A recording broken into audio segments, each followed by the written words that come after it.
Hi colleagues, and welcome Newham residents. For those who are all watching us on our new platform YouTube, welcome to another formal meeting of the Cabinet here at Newham Council. And just to advise all members of Cabinet and officers that are attending this live streamed Cabinet meeting, if you could kindly place yourself on mute, and you will be called to present your Cabinet paper as Cabinet leads as appropriate as we go through the agenda. I also just want to quickly confirm, and if you could kindly do so by raising your hand, that you can hear me clearly. Great. And secondly, just wanted to provide a couple of quick updates before we start the formalities of the Cabinet meeting tonight.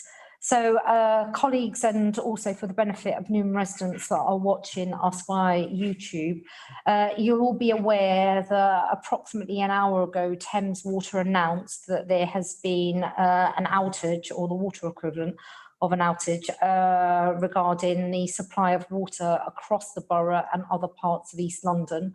They are urgently undertaking investigative works in order to correct the situation. We've been advised that it could take up to 12 hours. As a council, in line with our emergency requirements and response, we've instituted what is known as the council's BEC response. And we have officers monitoring the situation, engaging with Thames Water, and ensuring, more importantly, that all of those vulnerable residents here living in Newham are able to access water through the distribution of water bottles as part of our emergency response. I also wanted to encourage any residents that may be watching, if you are concerned about a vulnerable neighbour, please do keep an eye out for them. And if there are any concerns that you have, you can contact the council via the main switchboard number, which you can find on our Newham Council website. And then as we progress through what is quite a hefty agenda item today, can I ask all Cabinet members to introduce yourselves with your full name and the portfolio that you lead, and similarly officers that have been invited to talk to any agenda items as requested by the Cabinet lead to introduce yourself. So we're now going to be jumping onto the main agenda. So agenda item 1. Apologies for absence. So I'm going to be asking the committee clerk to the clerk to the committee, should I say rather, have we received any formal apologies for absence? Yes, Chair, we've received an apology from Councillor Anne Easter. Okay, thank you very much. That's noted.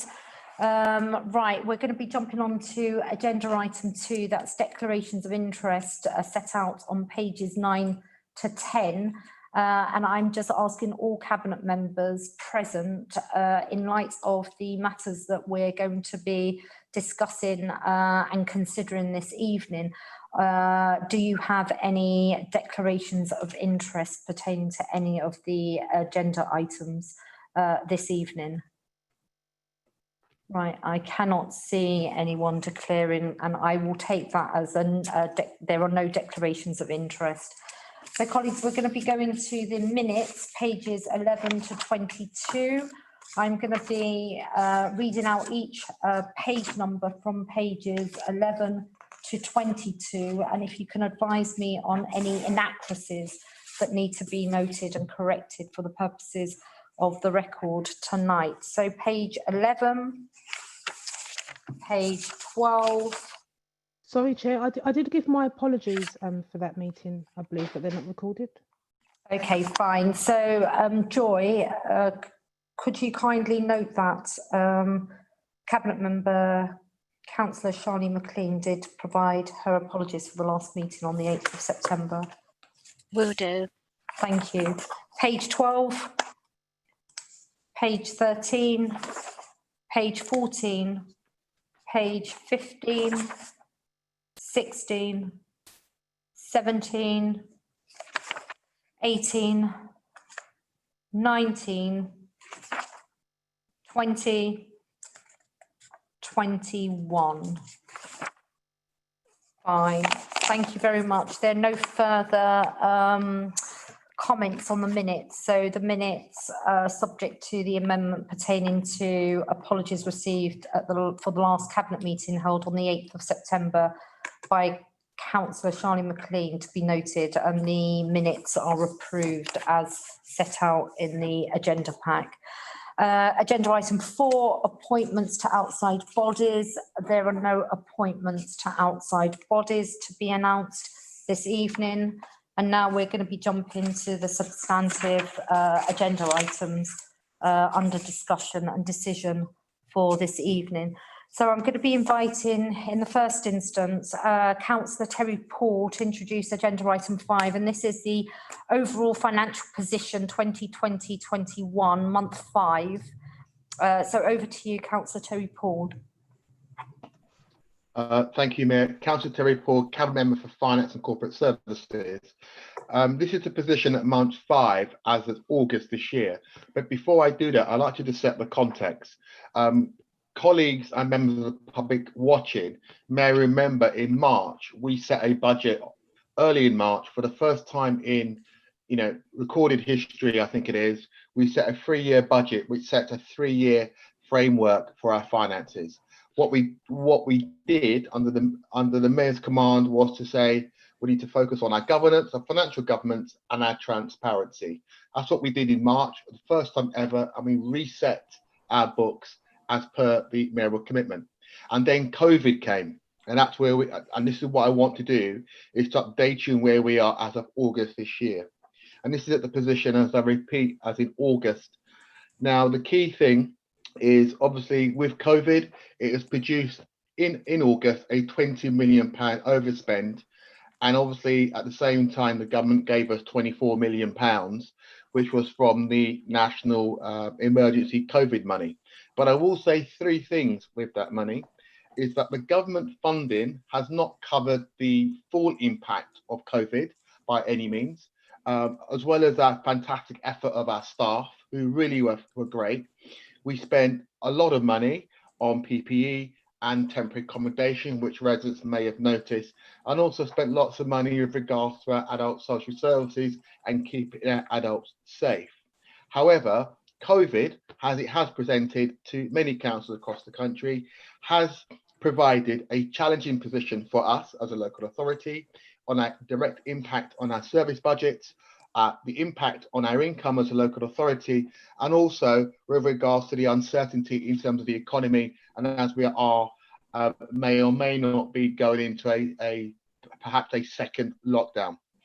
And one thing what I will say on that, the government changed the way they calculated the formula under the second tranche of money, and didn't meet Newham's need. It didn't factor in our deprivation, and because of that, and they gave it on a flatline basis, we were, and I will use the word, shortchanged by the tune of £5.7 million. So, if the government had did the formula correctly based on Newham's need, we would have had an extra £5.7 million. And the next thing what I also want to say is I will bring back to Cabinet and to members of the public watching, in terms of transparency, a new position on our budget with some proposals in November. Chair, just to quickly point out that the recommendations are set out are in the report in section 2, but I want to draw the attention to Cabinet members and to the members of the public watching the table 3.1, which clearly sets out there. And remember, this administration is about transparency and about proper governance, and clearly they are set out in a table there. And I say well done to my officer team, where our money's come, broke it down by service areas and where some of the pressures are. And that's all I probably want to say, Mayor, on the interesting report. I have Conrad here, the Deputy the Section 151, and Andrew Ward is a Deputy Section 151 officer. Okay, thank you very much, Councillor Paul. Would you like Conrad to be adding anything to the introductory remarks that you've made, or would you like? Are you okay with us going straight to questions? Mayor, there's very little I need to add to that excellent introduction. I think the only point that I would emphasise is that although, of course, a £20 million forecast overspend is significant, the situation is very largely driven by COVID and the government funding and the way that that has worked.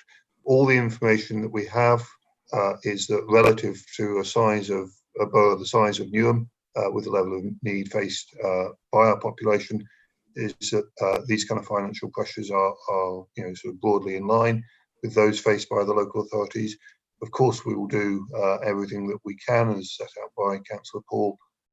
We will report back on the ways in which we can reduce this and make sure that's built into the future financial planning. But I did just want to give that reassurance that although, of course, the numbers in here are significant, all of the information we have suggests that these figures are quite typical for a local authority of Newham's size, complexity, and for the level of need faced by our population. I'll pause there, and myself and Andrew can, of course, answer any questions that members may have. Thank you very much. Right, so I'm going to just be asking council colleagues, are there any questions that anyone has? I've got Councillor John Gray, and then I'll take Councillor Zulfikar Ali. Yeah, thank you, Mayor. It's a question to Councillor Paul and Conrad Hall, or even yourself, really. It's obviously on the political lead for temporary accommodation. I'm working with my colleague, Councillor Ali, with regard to rough sleepers. Obviously, it was positive at the onset of COVID that the government introduced a everybody in policy, which meant we were able to immediately rehouse and practically solve the rough sleeping crisis in Newham.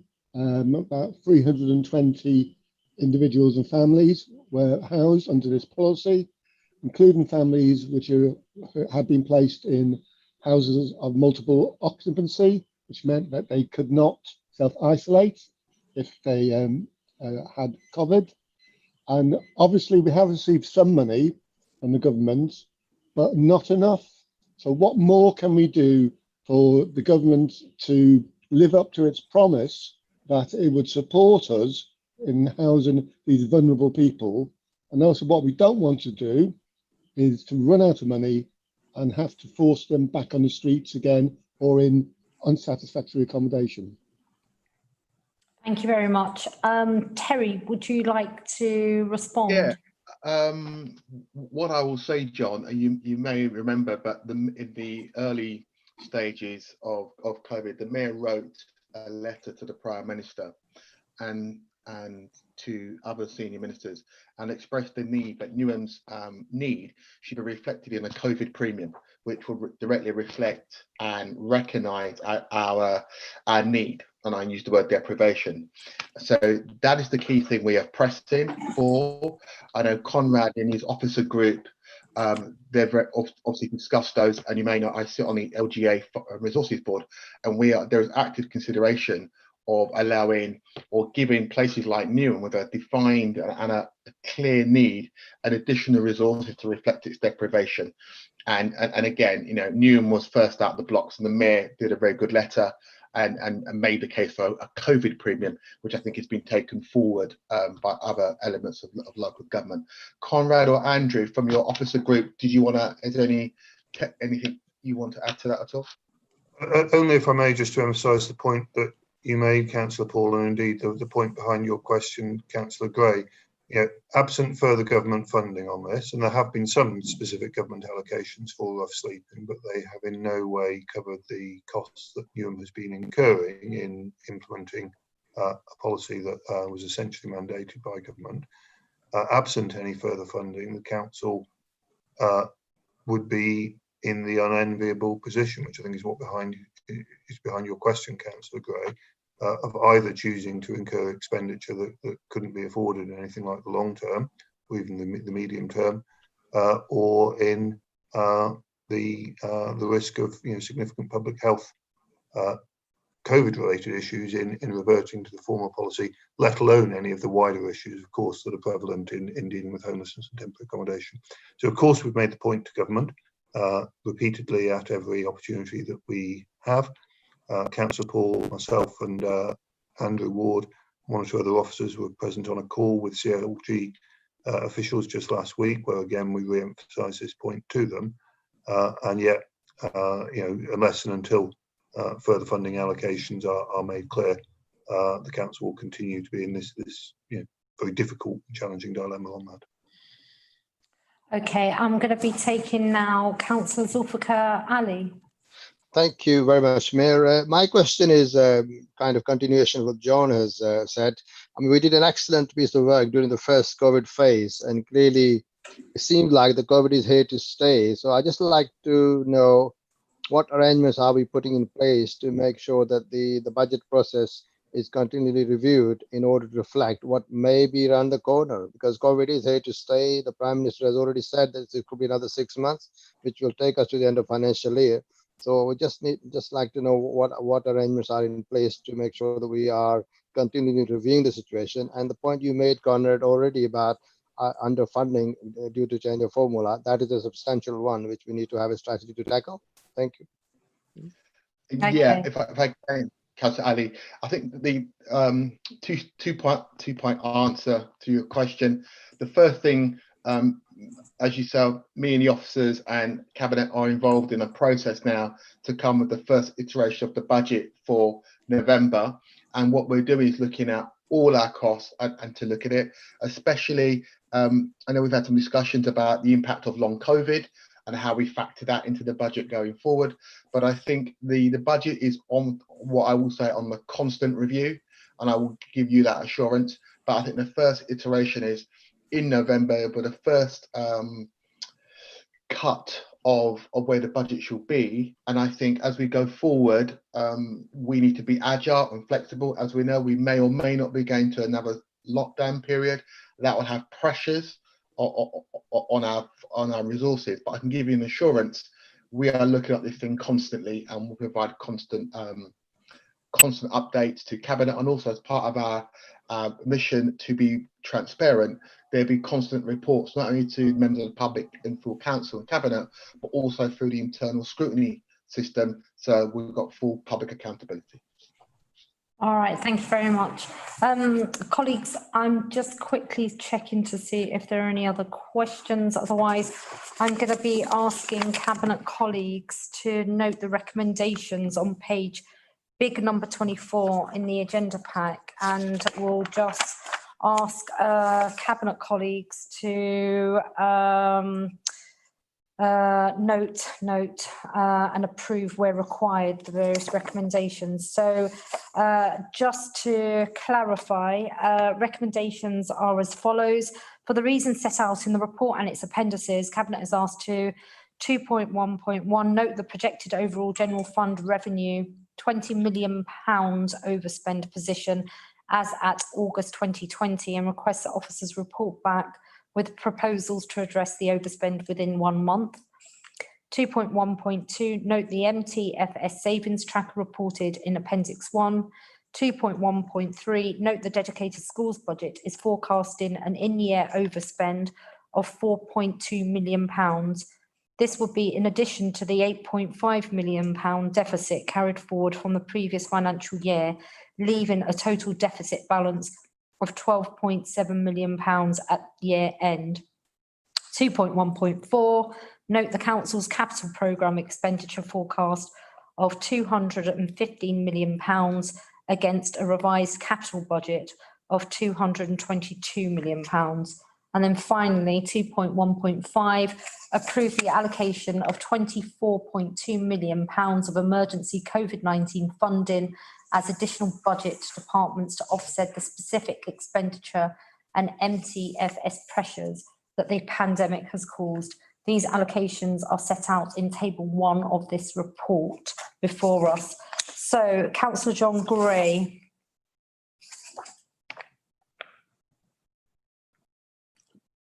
Sorry, did you have a question or do you agree? Me, Chair. Agree. Thank you. Councillor Charlene McLean, Agreed. Councillor Zulfikar Ali, Agreed. Councillor James Beckles,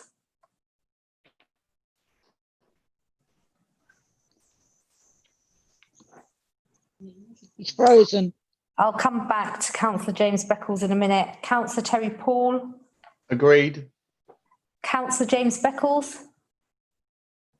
Agreed. Councillor Sarah Ruiz, Agreed. Councillor James Asser, Agreed. and Roxana Fiaz-Mir of Newham agreed. Thank you very much. So we're now going to be jumping on to agenda item 6, and this relates to Well Newham, 50 Steps to a Healthier Newham Health and Wellbeing Strategy.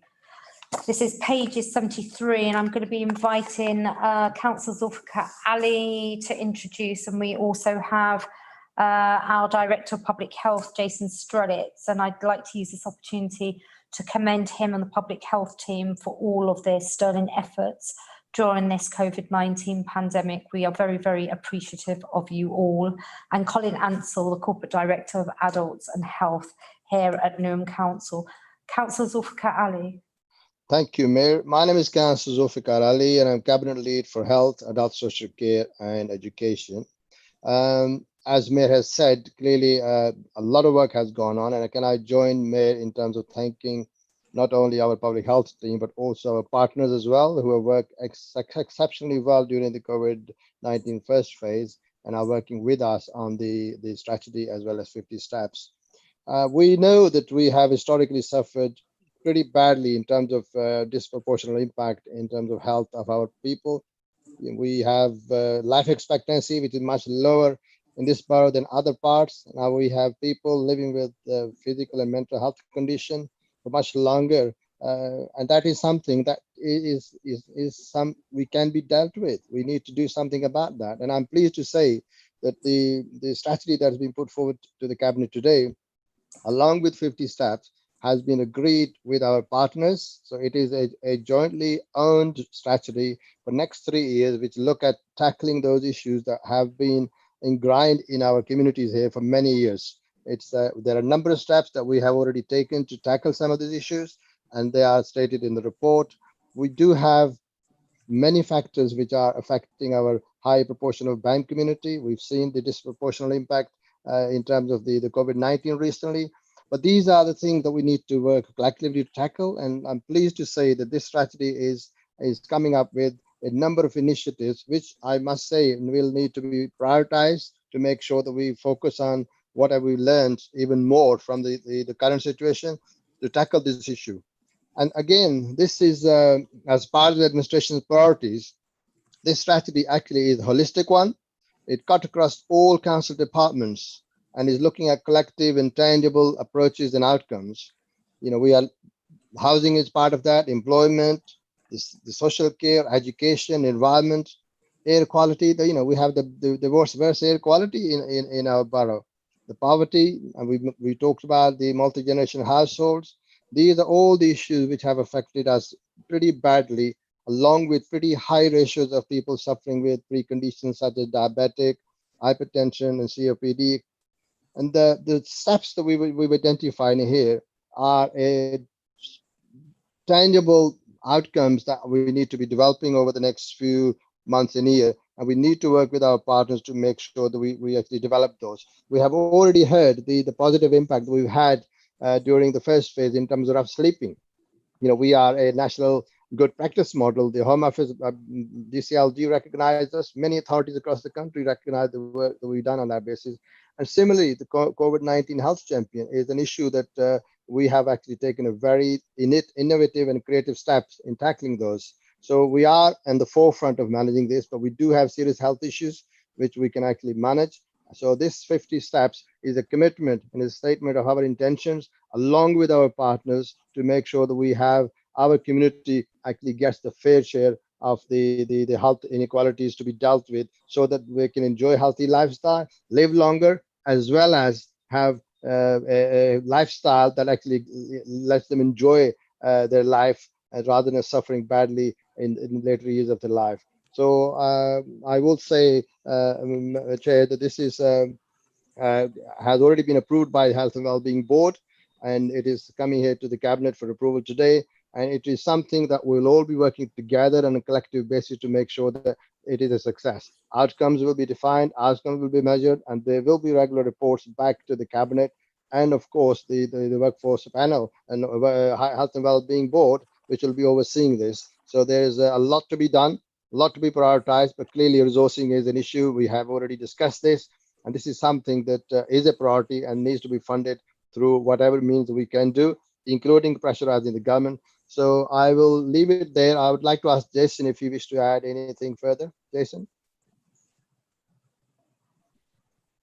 Thanks very much, Councillor Ali. Just add a couple of points. One was to say that, you know, as you mentioned, that COVID-19 has really shone such a deep spotlight on these long-standing health inequalities, and the reason we've been so adversely impacted is rooted in those inequalities. So it just gives us the we were developing this strategy long before COVID hit us, but COVID has just highlighted how important it is that we really grapple with these deep and long-term challenges. And then just to emphasize, as you said, that this is really a call to action, not just with our partners on the Health and Wellbeing Board, but everyone right across the borough, for schools, with businesses, with voluntary and community organisations, with anyone who wants to improve the health and well-being of those around them, and really want to work with, as we have done through the COVID crisis, work with everyone across the community to make a difference. Thank you very much, Jason. Colin, is there anything that you would like to add before I open up to questions?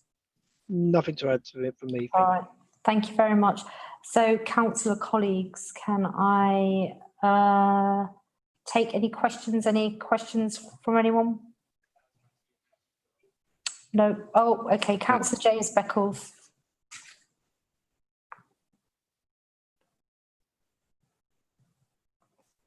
Oh, I'm sorry. Councillor James Beckles? You're muted. Yeah, 1 second. Yeah. Am I unmuted? Can you hear me? Yeah, can hear you. Thank you. Great, thank you very much. How will we ensure partners meet their objectives, and what matrix will be put in place? I'll kick off, and then I'll ask Jason or Colin to come in if they need to.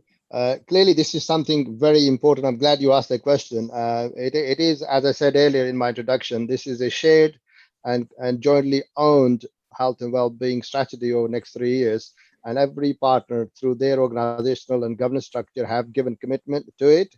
And what we plan to do is to have regular reports back to the Health and Wellbeing Board, and as also bring it back to the Cabinet on periodic basis. As I said earlier, there will be developed further into priorities and action plans, and that will be then monitored very closely through our Council's corporate performance management structure, as well as in the reporting mechanism through Health and Wellbeing Board. So there will be a tight control in that respect to make sure that we have objectives which are deliverable and are monitored and reported back to the governing structures.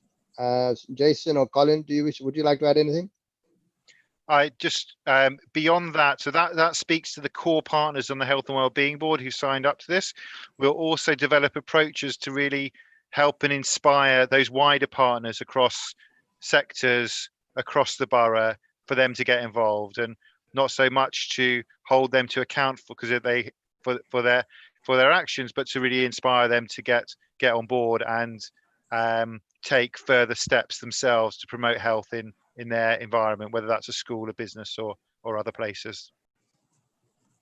Okay, fine. I'm just checking. Any other questions, any colleagues? No. Okay, so colleagues, we're going to just go to agree in the proposals or the recommendation, which is set out on page big number 74.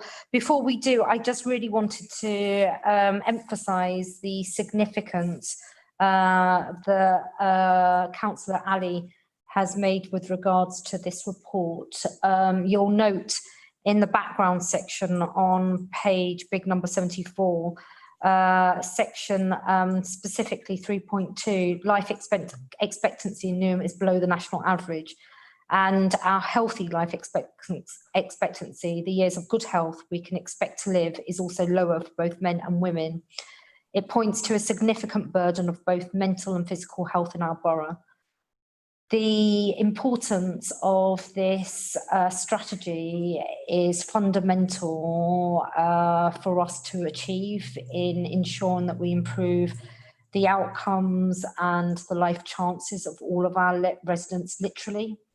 I recall the discussion at the Health and Wellbeing Board a few weeks back prior to this coming to Cabinet, and was struck by the devastating fact that a young person born in 2018 has 6 years less of living if they were born male here in Newham, just because they're born in Newham, and a female 3 years less of living. If that is not a call to action for us to adopt, accept, embrace and drive forward this strategy in a radical and substantial way, I do not know what is. So on that note, I am going to read out the recommendation that we're being asked to agree.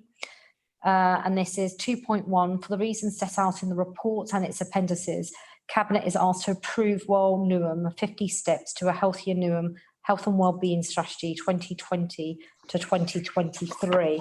So similarly, I'm going to go round and ask Cabinet members to advise on their agreement. Councillor John Gray. Agree. Councillor Charlene McLean. Agree. Councillor Zulfikar Ali. Agreed. Councillor James Beckles. Agreed. Councillor Terry Paul. Agreed. Councillor Sarah Jane Ruiz. Agreed. Sorry, Sarah, I was not tutting at your middle name, I promise you. Councillor James Asser. Agreed. And Mayor Roxana Fiaz agreed. Thank you very much. So once again, my thanks to the public health team and Jason for the work and diligence that's gone into this paper. Right, now we're going to be going to agenda item 7, and this is a contract award relating to Independent Living Support Service Framework Agreement. So again, I'm going to be inviting Councillor Zulfikar Ali to present. Thank you, Mayor. This report seeks approval for the new Independent Living Support Services Framework contract, which is to commence from 1st of December 2020. This will be for a period of 3 years with an option to extend for a further 1 year. The total cost of the contract is estimated to be around 92 million, based upon approximate annual spend of 23 million. Mayor, as the existing contract has expired on 31st of July 20, you may recall that Cabinet back in November last year agreed to commence the procurement process, which unfortunately had to be delayed in view of COVID, when we had to reshift the resources to COVID priorities. And that led to delays in the evaluation of the contractual process. And as such, this was delayed. And now we're bringing it forward to this Cabinet for approval. We have a number of bidders. We're going on, lot basis in different lots for different parts of the borough. And may I also add that this time around, we are focusing 100% on quality. So price is not an issue, quality is an issue. The living wage that we have as a policy for has also been included in this process. And it is a fixed rate contract. And we are paying £18.60 per hour. And it, as I said earlier, it does include the living wage element. We have 1,971 customers, and on weekly basis, we purchase around 19,500 hours. Our focus, as I said, is on quality, and we wanted to make sure that people who have excellent or good CQC rating are actually the ones we appoint. So it's worth mentioning that we are also having 7 out of 10 bidders as recommended are actually based in Newham, and the remaining one have also been asked to operate from within the borough. And this is clearly a honourable commitment to the mayor's priorities in terms of community wealth building. So Chair, I mean, all I will say is that you're asked to approve this contract and waive the standing order because the contract ran out on the 31st of July 20. So in between 31st July and 1st of December, we need to waive that and then approve this contract for a period of 3 years with 1 year extension as recommended in the report. So Colin or Lydia, I don't know whether you wish to add anything. Yep. Thank you, Councillor Ali. Colin Ansell, Corporate Director for Adults and Health. I just want to pick up just a couple of points as part of the report. And in a very similar way to as Jason described as part of the 50 steps, this was a work that was in progress and had already been agreed for procurement pre-COVID. And we had to delay bringing this back for award due to the impact of the first wave. But as much as COVID has shone a light around the health inequalities, I think that the first wave has shone a light in terms of the inequalities within the care system. And this is our first step in terms of addressing those inequalities. With the administration agreeing to the implementation of the London Living Wage, we have been able to secure a contract which not only supports those care workers, 85% of which we believe to be living in the borough, but it also provides a platform for improved outcomes for our residents. So this is a real step change for us and something that we're really excited that we're going to be able to implement within the borough. So I think that's all I wanted to say. Thank you.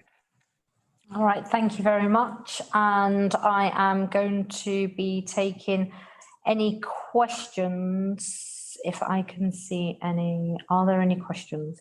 I've got Councillor John Gray. Yeah, thank you, Mayor. And this seems really quite an exciting opportunity for community wealth building, which of course is part of our key economic programme and COVID recovery. Can you expand on what are the community wealth building benefits from this contract, please? I'll come in and then I'll ask Colin to add if he would like to. I think the whole ethos of the community wealth building, and indeed the rationale in terms of how a specification for this contract is that the contractors and providers have a local base, and if they have a local base, then there will be local employment, and those are the direct advantages that we are saying. And even those who are not currently based, requirement of the contract is that they actually operate from here. My understanding is that a pretty high percentage of people they employ are actually local. So, Colin, is there anything else? So, Lydia, you wish to add anything? Yeah, I think as I may have already mentioned, I think you mentioned it, Councillor Ali, as part of the mobilisation, as part of the award, we're asking offices to be opened locally in Newham as part of that agreement. 85% of our care workers are already based in Newham anyway, and I think it allows for more disposable income to be available in the borough, to be spent within the borough on our economy. And not to forget the London Living Wage that we have agreed to pay, and that is helping people to actually prosper a little bit more. Okay, thank you very much. Is that okay, Councillor John Gray? All right, are there any other questions, colleagues? Nope, right, okay, fine. So just going to be going to the recommendations as set out, big page number 157. For the reasons set out in this report, Cabinet is asked to approve the new Independent Living Support Service Framework Agreement, which will commence on the 1st of December 2020. The duration of the said framework agreement is 3 years with an option to extend for 1 year at a total contract sum of £92 million. That's approximately £23 million per annum. So, and then you'll note on big page number 158, recommendation 2.2, for the reasons set out in the report, Cabinet is recommended to agree that the following providers are appointed to the framework, and there's a list of several providers. And then there is also a recommendation 2.3. Cabinet is further asked to agree a waiver of the Council's contract standing orders to formally agree the use of the existing framework from the 1st of August 2020 to the 30th of November 2020 to cover the period between the end of the framework and the start of the new framework. This is required to maintain service continuity during the pandemic as per paragraph 1.3. So similarly, I'm going to go through and call out Cabinet member names, starting with Councillor John Gray. Do you approve, agree? Approve. Councillor Charlie McLean. Yeah, I agree. Councillor Zulfikar Ali. Agreed.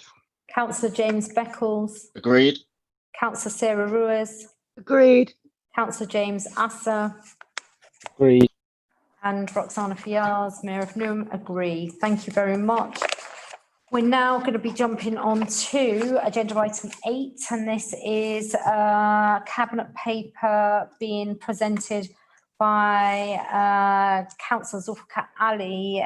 Similarly, he is the Cabinet lead for education presently, and this is on special educational needs and disability provision. So I'll pass over to you, Zulfikar, and then as appropriate, invite Tim Aldrich or other officers, Peter Gibbs specifically. Thank you, Mayor. Thank you. As Cabinet colleagues are aware, the Council has a statutory responsibility to provide adequate places for school-age children. It is vital that we provide high-quality places so that people who unfortunately are being disadvantaged and have complex needs are well catered for. May I also add at this juncture that we are committed to providing inclusive education through our mainstream schools. And in this regard, despite high special educational needs, a significantly large majority of our children with special needs are still being educated in mainstream schools. And if I may say, we have the lowest number of special needs children actually attending special schools in England. So that is a record which has been well acknowledged. And members are aware that we have a successful bid back in later end of the last year to have a 105 places special school built in order to effectively discharge our responsibility. The SEND needs are very complex. There are different elements which do require different level of attention. So one of the conditions of this approval was for us to identify a suitable site for this school, which could be operational from September 2022. Initially, a site in Stratford was considered for a feasibility study, but it appeared later the Department of Education felt the other side, which is currently subject of our recommendation, is a better suited. And this site is at Royal Road in junction with Leys Road. And as our local plan clearly states, this is already designated for educational purposes. You are asked in this report to approve heads of terms of the lease and then delegate responsibilities for detailed work to the Director of Asset Management in consultation with the Director of Legal Services. And this report also seeks approval for a special educational annex at Leicester School. An allocation of capital fund is also being requested for that purposes. And may I say that there will be a separate report with regard to the situation with Leicester School on a PFI issue. And this recommendation is subject to satisfactory resolution of the PFI outcome.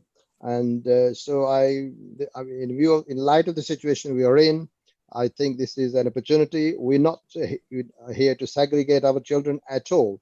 Our primary objective is to make sure that we educate them in the mainstream as far as possible.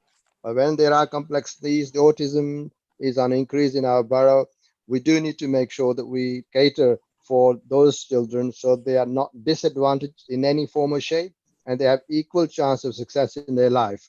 And I think what we're trying to do is the blending mix that we have through special school is going to be beneficial in terms of long run, so that we are giving every child an opportunity to maximize their potential through whatever possible means. So all options are open, but predominantly our primary focus is to make sure the inclusive education remains the critical priority of the authority.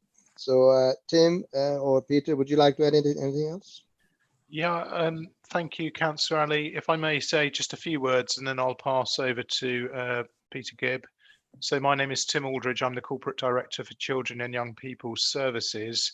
I just want to echo the sentiment of Councillor Ali's introduction.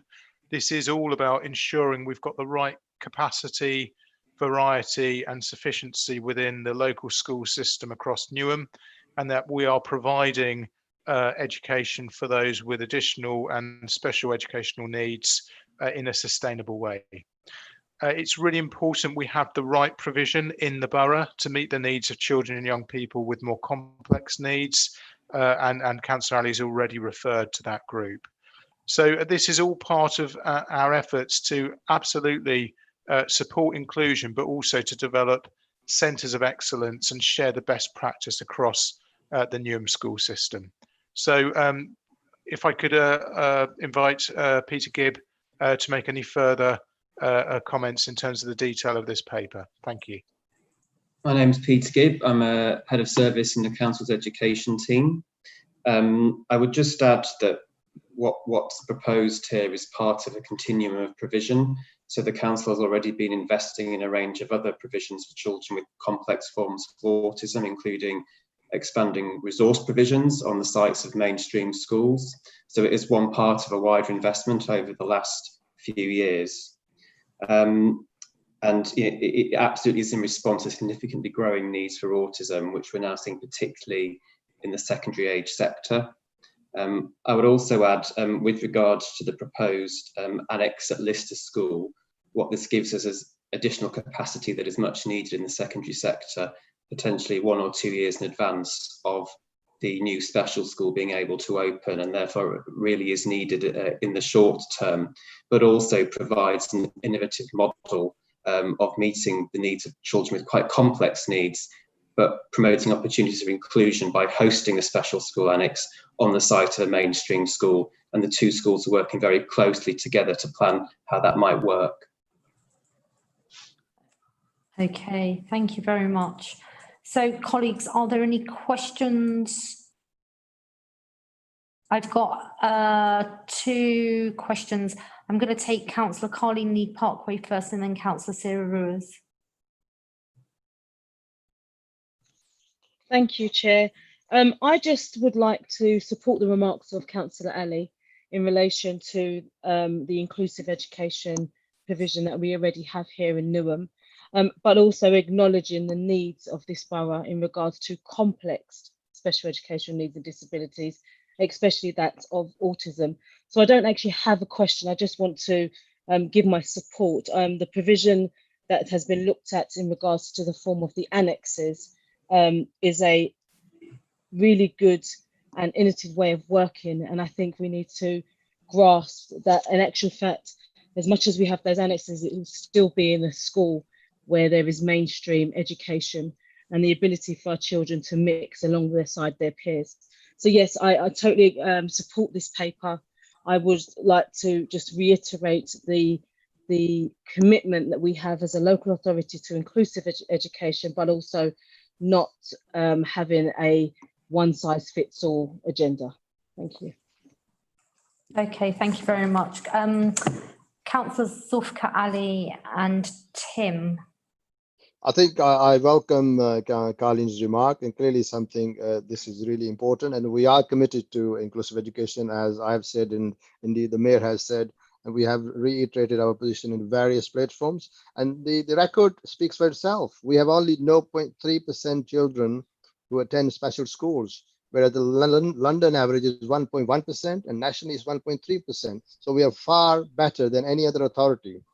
But I think, like you said, Carlin, we need to look at creative ways, out of the box thinking, to see how best we can continue to meet the needs of these people, children who are suffering through various complexities. We could be undermining their opportunities by not acting properly. And I think this approach is quite adequate in terms of moving things forward to make sure that we do not disadvantage anyone, who does have a potential to benefit from the services that this council provides. So thank you for your support. Okay, thank you very much. Councillor Sarah Ruiz. Thank you, Chair. Well, I've also would like to support this report as the ward councillor for the area in which it's now going to be built. I think I'm sure that the community will welcome the school as it's welcomed Beckton Special School, and actually they've really taken it to heart. I just have a couple of questions. One is, have we already, I've tried looking through the report, but have we already got a provider for this free school? And the other question is, I know that there will be equal number of parents who will totally welcome this, but there will also be parents who have a view that we should not have special schools for children with a disability. And I would just like to acknowledge that this is about equality.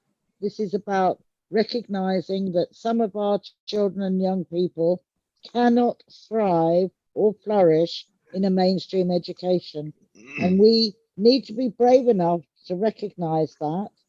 But I would also like to seek some reassurance that actually, that we will do our utmost to ensure that the children who attend this school will have done so by choice, rather than, that they will still be given a choice. I think that's really important. Thank you. Thank you very much. Councillor Zulfikar, Tim. Thank you, Mayor. I'll make a start and then Tim can come in. Thank you very much, Sarah, for those excellent questions. Clearly, these are some of the concerns that some people may have, depending upon what their personal situation is. Those with children in need, I suppose, will probably welcome this. But there are others who probably look at the distancing aspect and think maybe my child should also be going there. But we need to balance, and I think the balancing act is the critical thing. And as you said earlier, predominantly people do get the choice in terms of which school they attend. We do try to make sure that that provision is there as far as possible to cater for their needs in terms of proximity principle.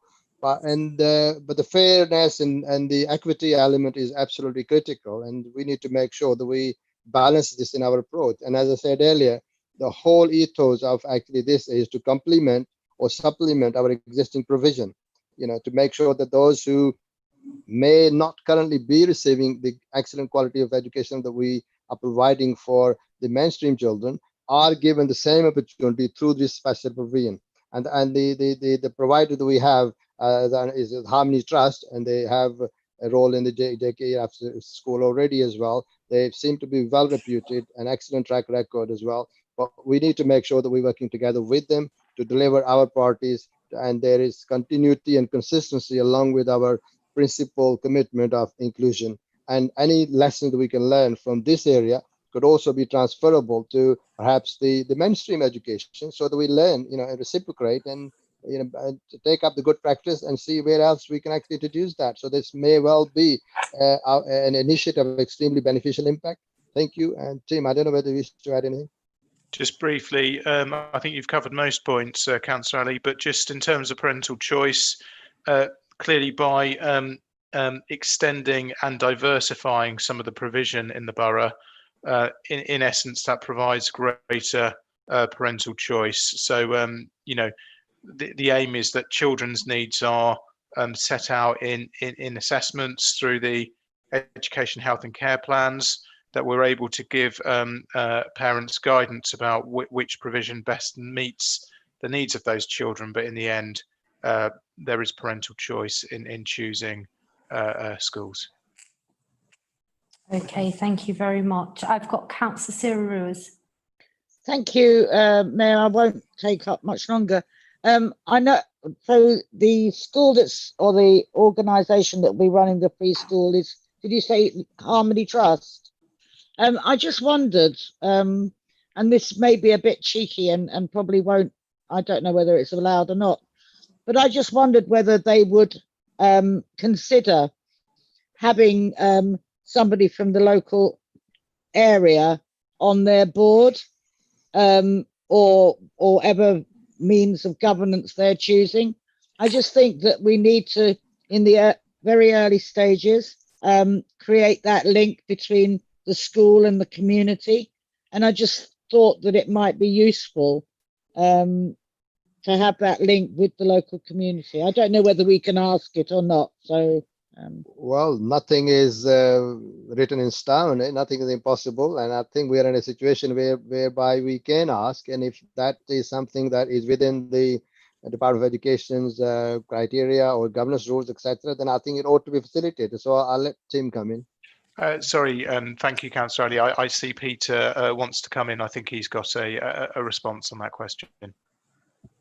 Thanks, Tim. Yes, so the Learning and Harmony Trust, yes, so as the provider of the school, the expectation is that they will involve local community representatives in the setup of the school, and that would include representatives of local parents. And I'm sure we can have further conversations about making sure we've got the right representation on the board of the school. Thank you, Peter, for clarifying that. thank you, Peter. All right, thank you very much, colleagues. I know this is a really, really important area for us as part of our improvements that we want to be driving for all of our children with special educational needs. And this has been a priority area for us. And I wanted to really touch on the comments that Councillor Sarah Rose made in terms of the divergent opinion and claims that, you know, under this administration, we're moving away and shifting away from our adherence to inclusive education. And I want to make it very clear that we are not. That actually the approach that we've adopted, and it's been quite a journey, and I want to convey my thanks and appreciation to all the officers that have been behind this, but also Councillor Zulfikar Ali, your predecessor, the then Councillor Julianne Marriott, who commenced with this important piece of work. It was about recognising the importance, yes, of mainstreaming and ensuring that we have an equitable community here in Newham, where all aspects of this borough and what it has to offer is open and accessible and inclusive for all of our children and young people. And this is a very important element of that.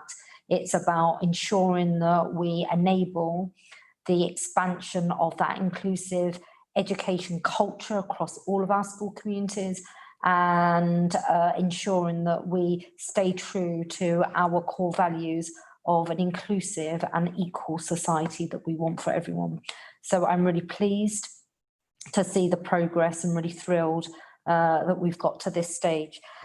On that note, I am going to be inviting all Cabinet members to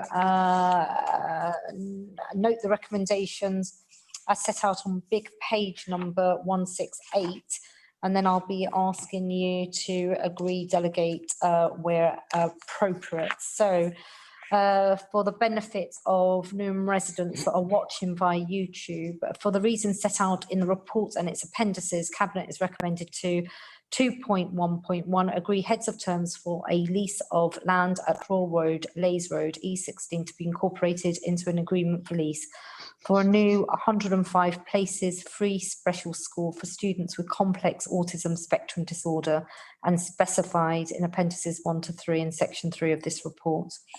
2.1.2 delegate responsibility to agree the detailed terms of the above agreement for lease and the main lease to the Director of Asset Management following consultation with the Director of Legal and Governance and the Corporate Director of Resources and the Cabinet Member for Education. 2.1.3 agree to allocate £3.1 million education capital funding to provide a special school satellite annex of the JFK Special School at Lister Community School, subject to agreement of heads of terms relating to school contributions to PFI services, which will be considered at a future Cabinet meeting, and any processes that JFK have to comply with in order to expand. And finally, 2.1.4, agree to waive council standing orders and to appoint Module AR Limited via single negotiated tender to extend and modify existing modular buildings at Lister Community School at a cost of 2750000 to provide accommodation for the JFK Special School Annex for the reasons set out at section 3.17 of this report, subject to agreement of heads of terms relating to school contributions to PFI services as set out at recommendation 2.1.3 above. So, Councillor John Gray. Agreed. Councillor Charlie McLean. Agreed. Councillor Zulfikar Ali. Agreed, Chair, but just a quick point on 2.1.4, it should be section 3.20 rather than 3.17. Sorry, can you repeat that again? The recommendation 2.1.4, where it says 2.75 million, the next line, it says the reason as set out at section 3.17. I think it should read section 3.20 as opposed to 3.17. Okay, all right. So can I just get that clarified? I'm not disbelieving you. I just want to get it double verified by officer. So Tim or Peter, can you just clarify? That appears to be correct. So we will correct that error. So it's 3.20. Yeah. Okay, fine. Clerk to the committee, have you noted that? Yes, I have, Chair. Thank you. All right, fine. I'm going to start again, colleagues. So, no, it's really good that you've noted. Cabinet colleagues, if you can just take into account the amendment to recommendation 2.1.4, where it reads 3.17, it should read 3.20 in that paragraph. So, going back again, Councillor John Gray. Agreed. Councillor Charlie McLean. Agreed. Councillor Zulfikar Ali. Agreed. Councillor James Beckles. Agreed. Councillor Terry Paul. Agreed. Councillor Sarah Ruiz. Agreed. Councillor James Asser. Agreed. Mayor Roxana Fiaz, agreed. Thank you very much and well done to the team. Right, now we're going to be moving on to agenda item 9, and this is an agenda item that I'm going to be making some initial remarks, and then I'll be inviting the relevant officers. Lynn Crank, who's the Assistant Director of Youth Empowerment, and Corporate Director Geetha Subramaniam Mooney. I trust I've pronounced your surname correct for the first time ever, I think, because I've been so scared to mispronounce it, so apologies if I have in the past. Look, colleagues, this is a really important aspect of our intention that's been stated and evoked a number of times over the past 28 months. You know that we have a resolute and unstinting commitment to the children and young people in this borough. You know that we are contending with some of the most profound, scarring aspects of inequality and poverty here in this borough. You know that we have some 7,500 of our children growing up in Newham, living in temporary accommodation, covering 5,500 households, and that's more than the entire north of England combined. You know that in light of the cabinet agenda that we heard earlier, the Newham 50 steps to a healthier Newham, because of poverty, because of choices that our children and young people did not make, their life chances, the years that they have to live are cut short. And that is something that we have a moral duty to address. And I am absolutely privileged and proud to be able to present this report. And this pertains to the Newham Youth Empowerment Fund. And it's a response to that landscape that I've just described. It's about ensuring the significance that we place on the futures and the life chances, realising the hopes and the passions and the dreams of our young people are brought to fruition and are realised. It's about ensuring that the 37% of our population who are under the age of 25 years old have a positive future and have a chance. It's about ensuring that those 22% of our children, young people who live in poverty, 38% of whom are eligible for free school meals, and our young people that grow up in those circumstances, the options that are open to them are reversed. It's about ensuring that the Youth Empowerment Fund is absolutely a core instrument amongst a range of instruments that we have put in place to support our children and our young peoples in the pursuit of their aspirations and their dreams. It's about ensuring that this Youth Empowerment Fund supports our efforts to keep them safe. It removes barriers to success, and it really brings to life the reality that we all want for them, which is Newham becoming the best place for a child and a young person to, grow up. The fund itself is unique from other funding streams. You'll read the details, and I'll invite Lynn to talk through some other aspects. But the fund is unique from other funding streams or grants that you might be familiar with, whereby young people themselves directly are invited to apply on their own behalf as part of the process of empowering them to secure assistance across a broad range of initiatives and opportunities. And in doing so, foster that really important sense of their own agency so that they are able to be empowered to think about and shape their own lives.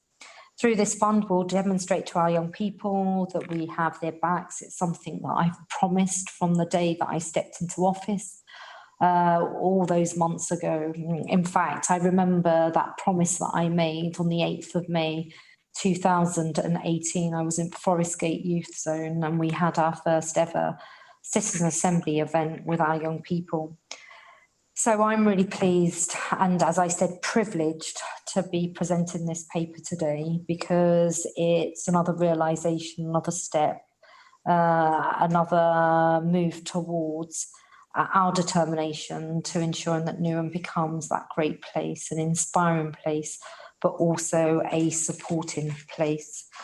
I'm going to ask and invite Lynn to contribute some additional words, perhaps go through some of the detail, and then Geetha, if you would like to. So Lynn. Thank you very much. So following on from that, I think the whole premise of this report just stems from the fact that every child, young person in the room is viewed as our greatest asset.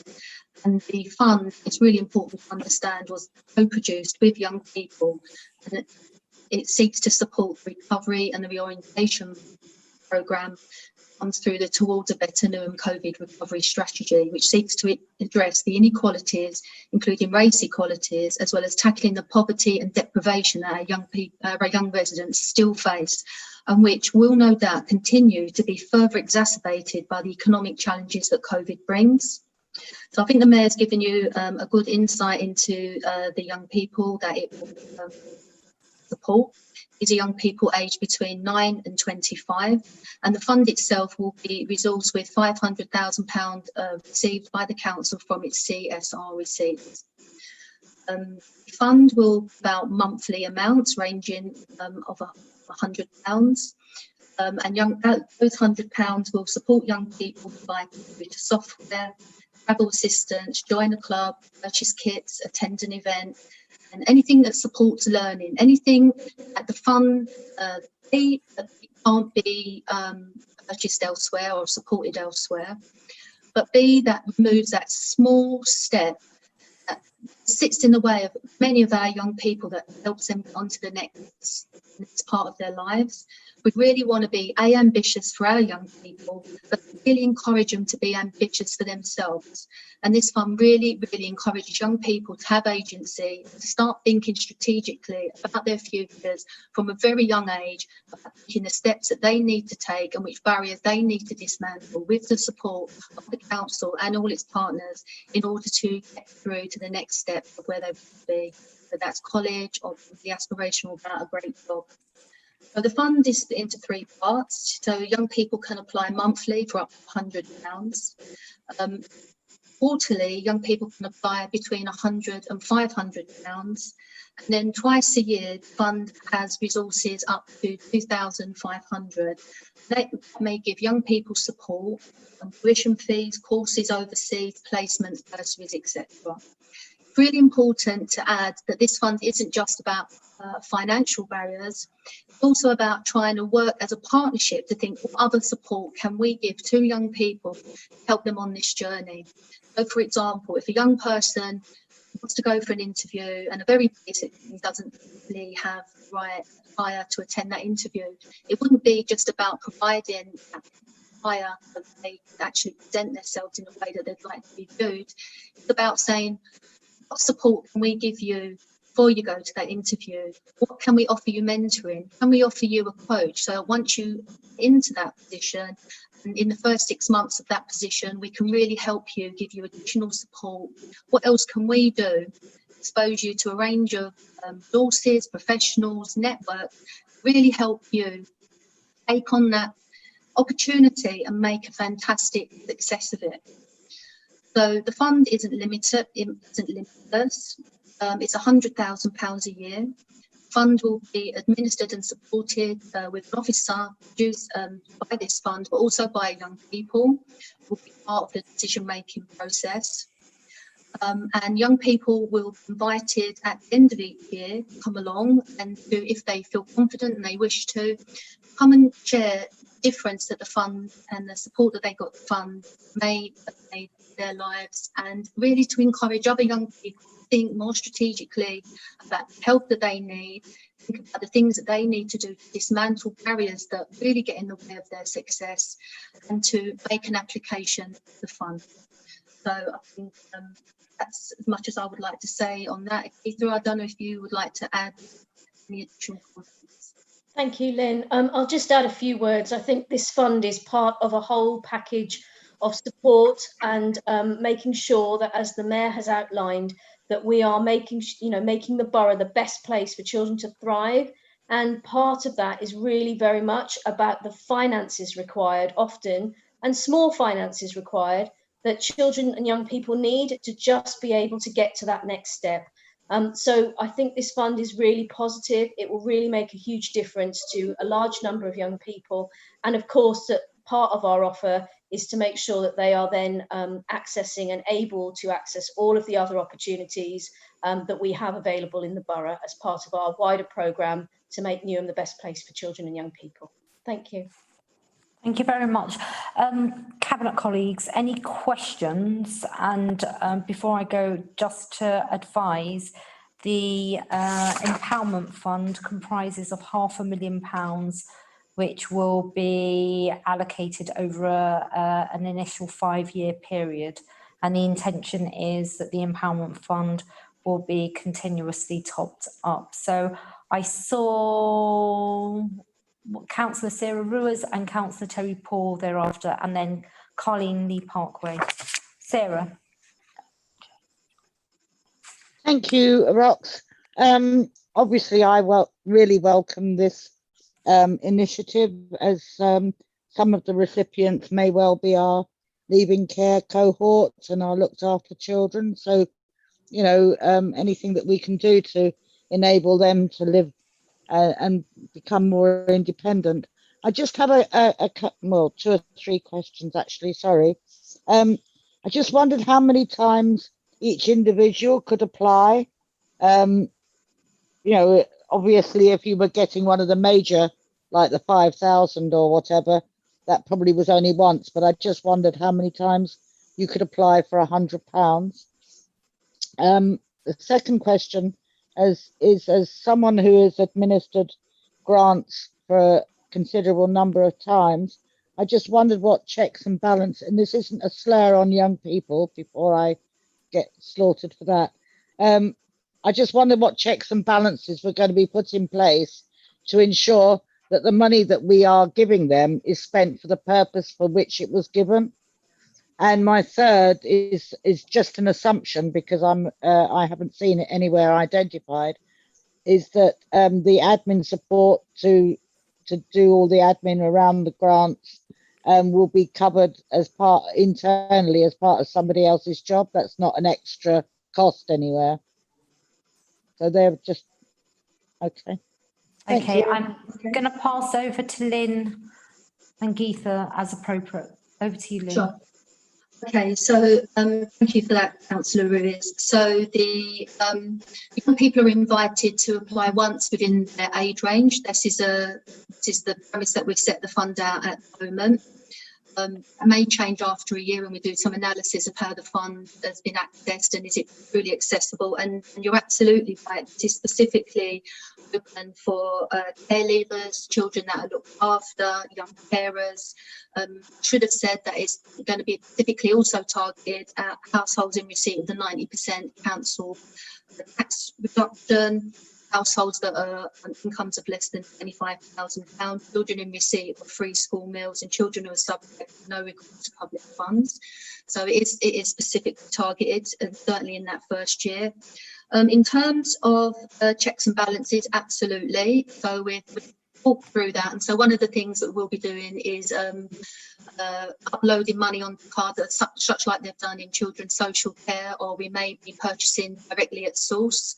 So it won't be just here's some money on my laptop. It may be that we'll have a agreement where we can just purchase things like that, because I'm imagining there'll be lots of similar things that are wanted.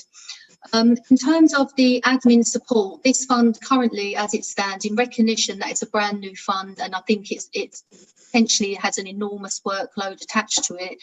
Within the £500,000, there is an allocation of an officer to be brought into role through this fund, specifically make sure that all the checks and balances are done, to support the whole background operation, and to make sure that it absolutely delivers what it needs to deliver. So that's kind of where we are. That's what's in the. Thank you, Lynn. Can I just say, is that officer going to be funded out of that 500,000, or is that going to be funded internally through Brighter Future's own money? So at the moment in the report, it's funded out of the 500,000 as part of the resources to deliver the fund. Okay. Okay. Thank you, Lynn. Right, and then I've got, who was it? Councillor Terry Paul.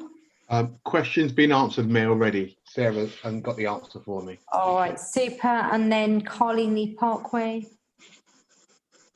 Thank you, Chair. I had two questions, but Sarah's asked one of those already. I do just want to ask in relation to the Empowerment Fund. I welcome this paper, and I'm excited to see what this brings. However, I would just like to understand how this fund will impact those children that have special education needs and disabilities, and how would that look in relation to their aspirations? Is there any examples you'd be able to give me, Lynn, in regards to that? Because I can clearly see how it would impact various different children, but I'm just specifically asking about those with special education needs and disabilities. Thank you for your question. Sorry, thank you for your question. Absolutely, and much like one of the previous items about everything being worked through an inclusive lens, absolutely, this fund is as much about helping young people with SEND meet their ambitions and their aspirations.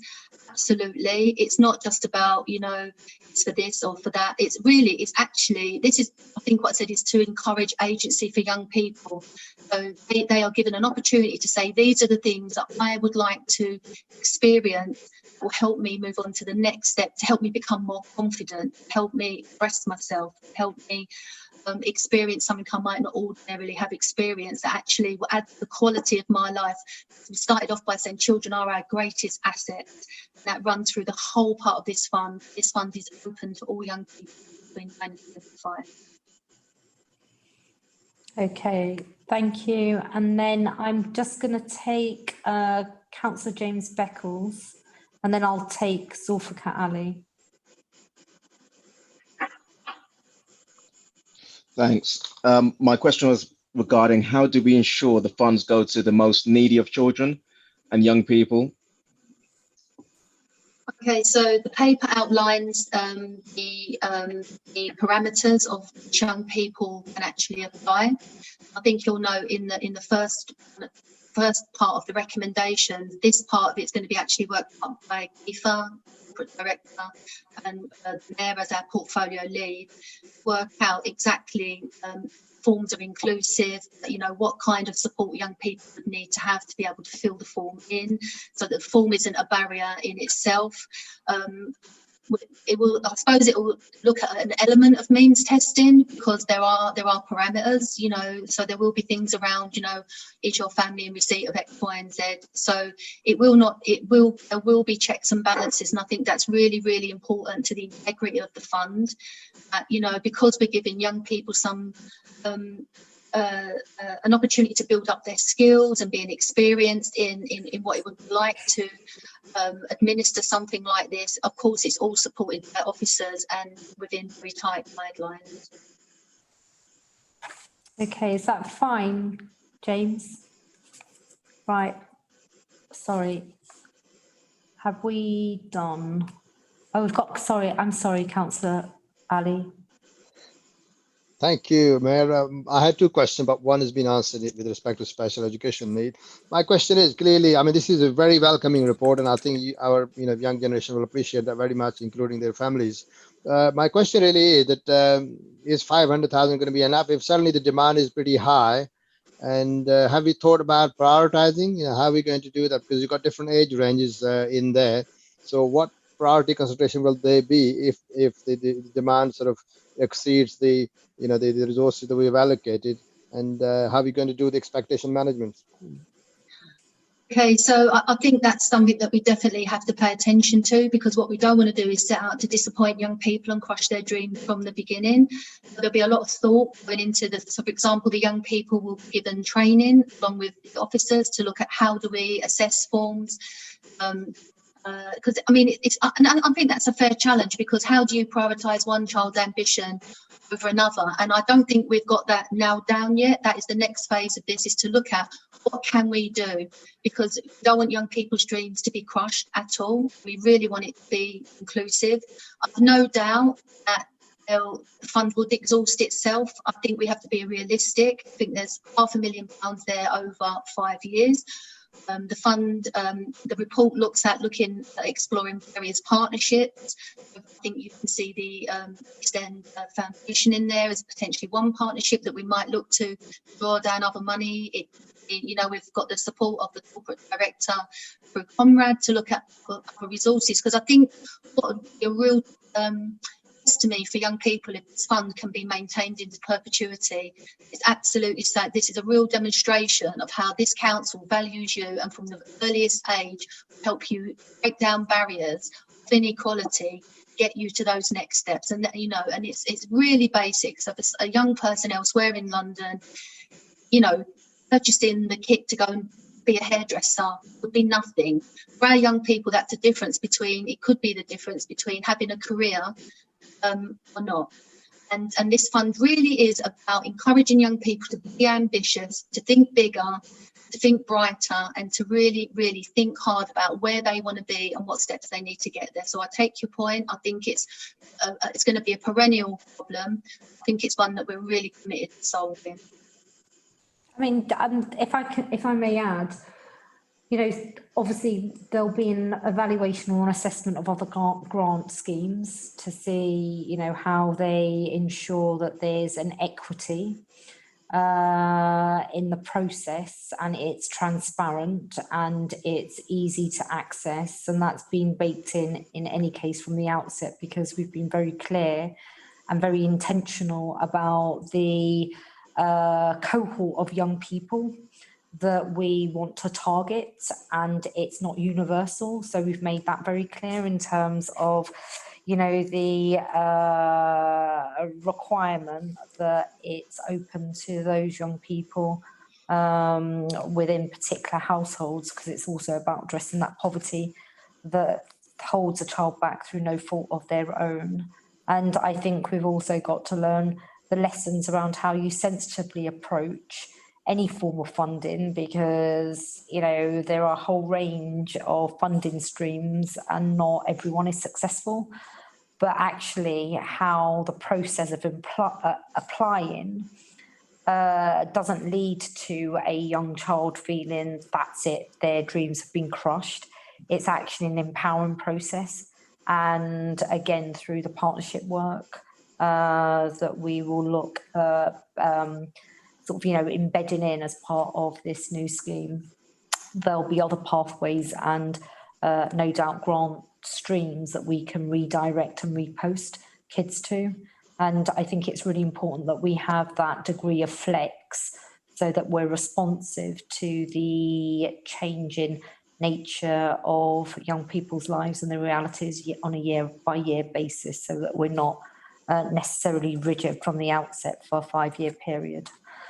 So I noted Councillor Sarah Roos, you wanted to ask a question. I'm conscious of time, so yeah, I will be very quick. I just think that also, although I totally agree with the criteria as it's set out in the report, I also think we need to recognise the working poor in this borough. There will be families who don't qualify for any of the benefits, but actually for whom, like, some things may well be beyond their reach. And I just would like, I don't expect an answer now, but I do think that we need to be looking at the working poor. I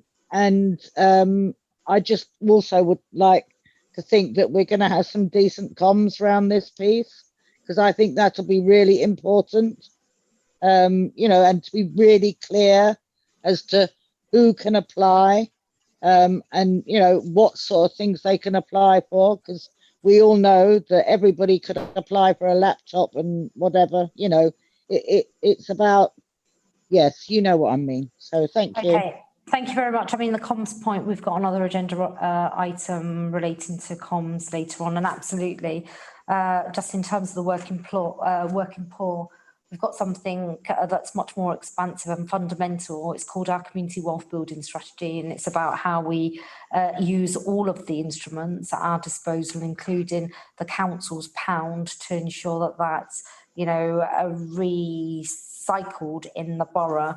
And the COVID-19 recovery strategy is very much about addressing the working poor plight that too many of our residents in the borough have experienced over the past 10 years as a consequence of bad economic management.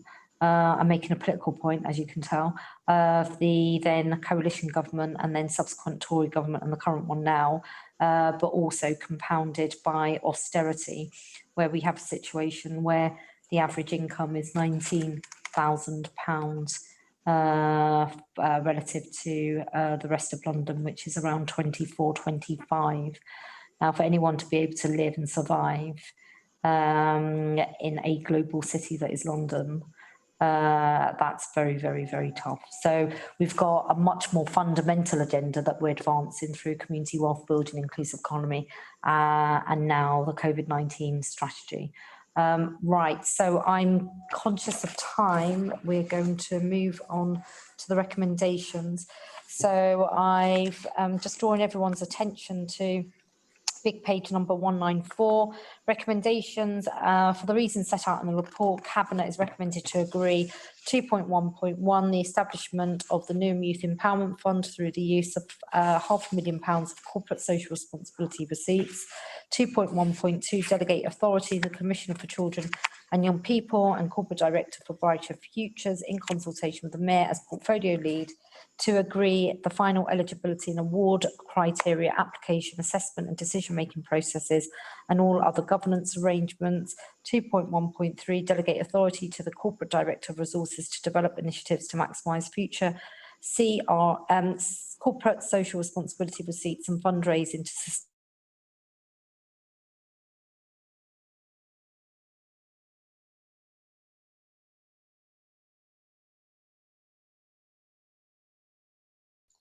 Mayor, you've frozen. Is that just me? No, No, I it can't isn't. hear either. No, I can't either. Althea looks as if she's frozen too. Yeah. Maybe an issue at Dockside then.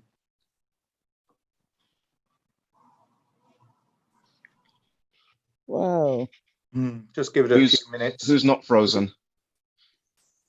I thought it was me. That's good. Okay. To change my computer. I'm okay still. Yeah. Roxy's back. Whee. Everyone suddenly I was going to leave and come back in. So that was a weird situation. Yes. We all froze for a moment, momentarily. Hopefully you can all hear me. Can you wave?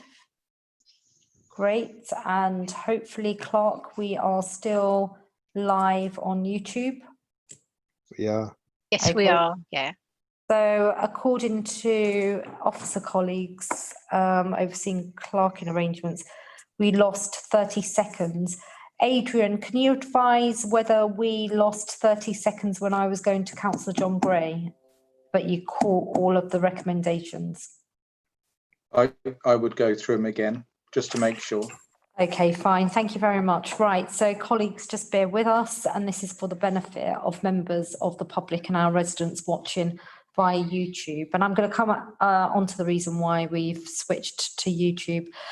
For the reasons set out in the report, Cabinet is recommended to agree 2.1.1, the establishment of the Newham Youth Empowerment Fund through the use of 500,000, that's £500,000 of corporate social responsibility receipts.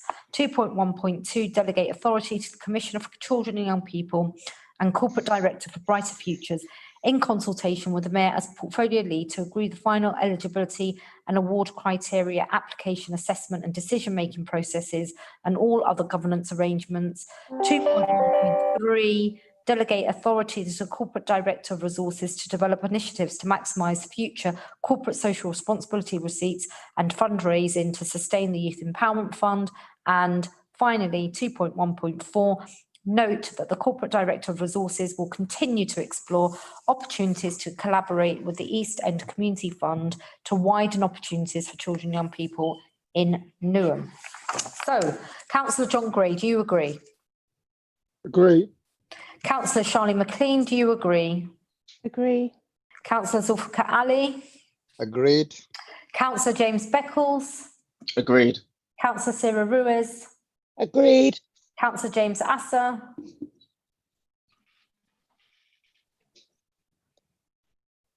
I think we've lost him.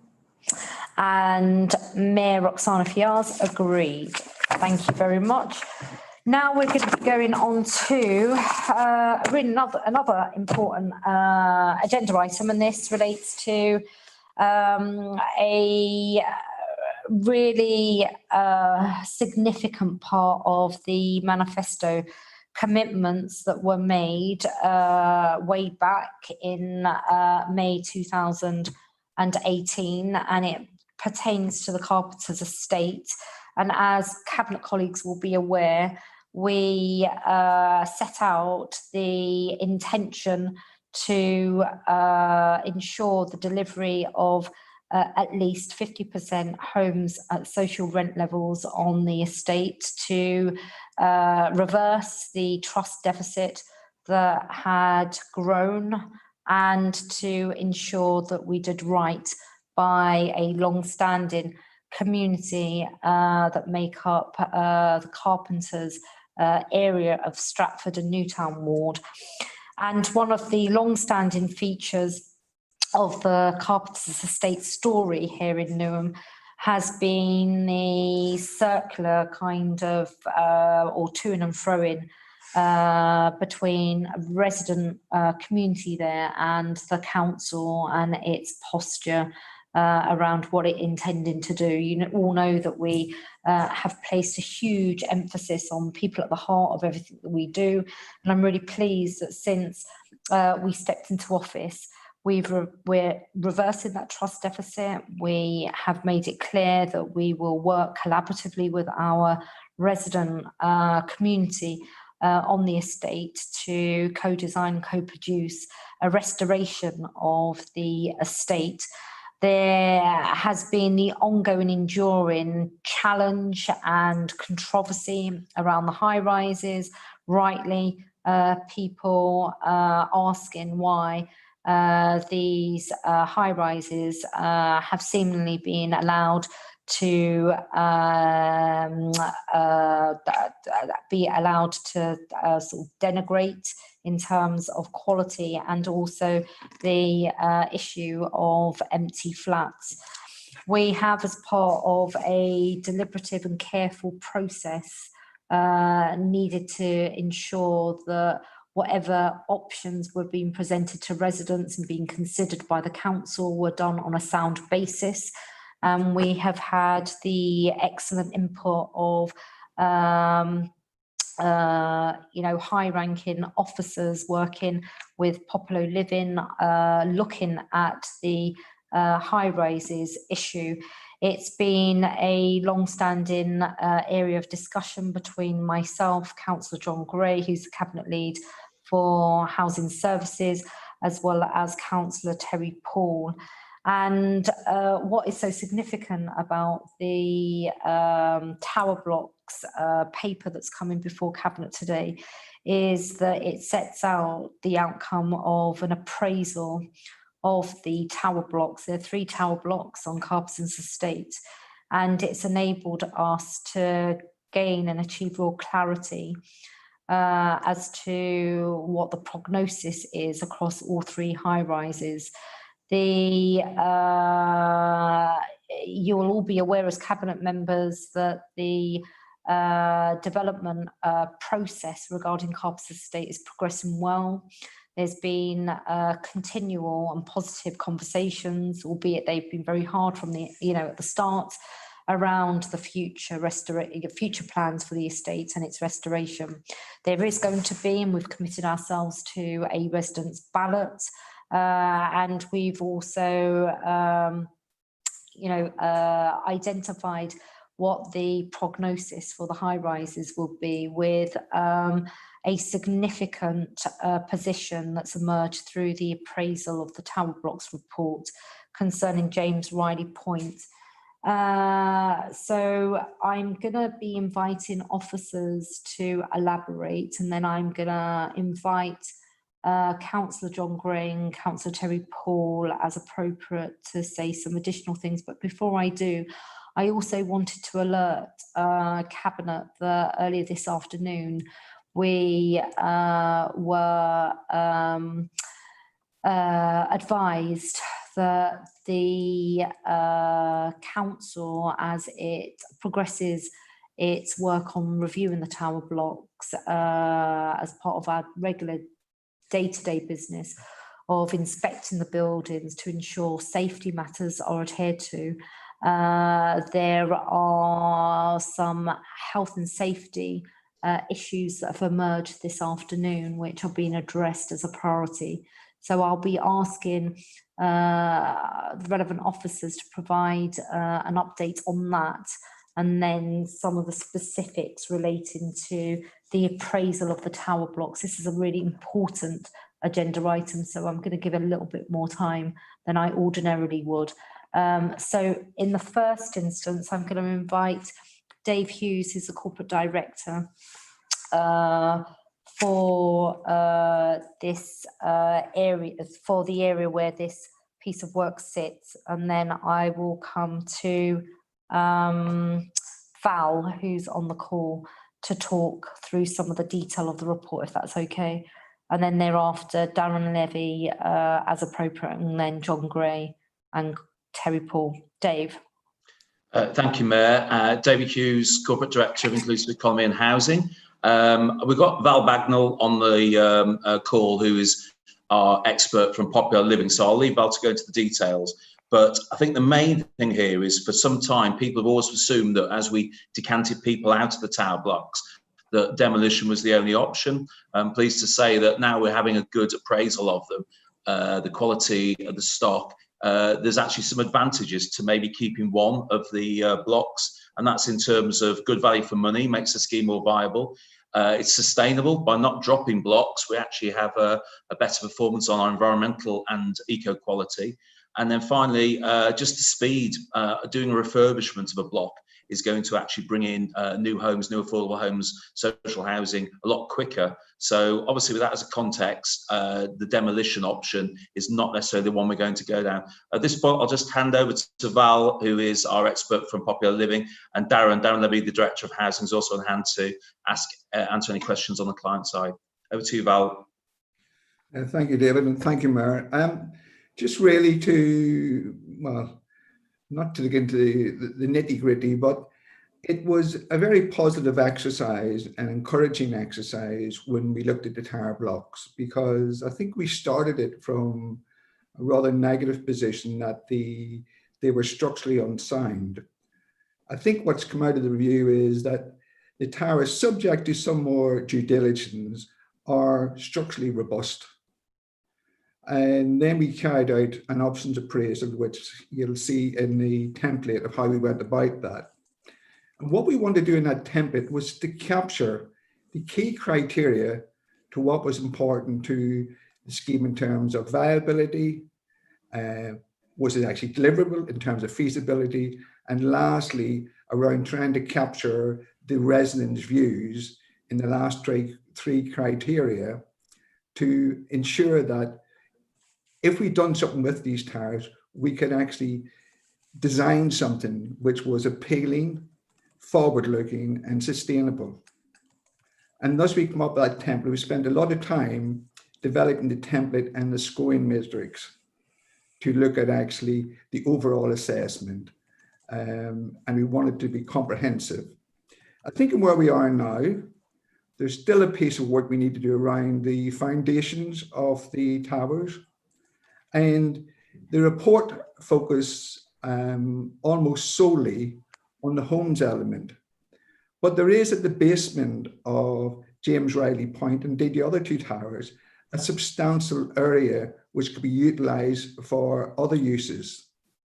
So we're at this moment in time also looking at the possibility of what could we do in terms of a community facility at the basement of James Riley Point, and we'll bring that back to the Cabinet once that bit of work is determined. I think what's absolutely critical, but to the journey we're on here, is we have a comprehensive programme of engagement and consultation to go through between now and when we get to a ballot next year. So what we want to make sure is that the residents are involved throughout that process comprehensively to actually help with the outcome and the design sort of outcome for the building and its relationship to any future master plan.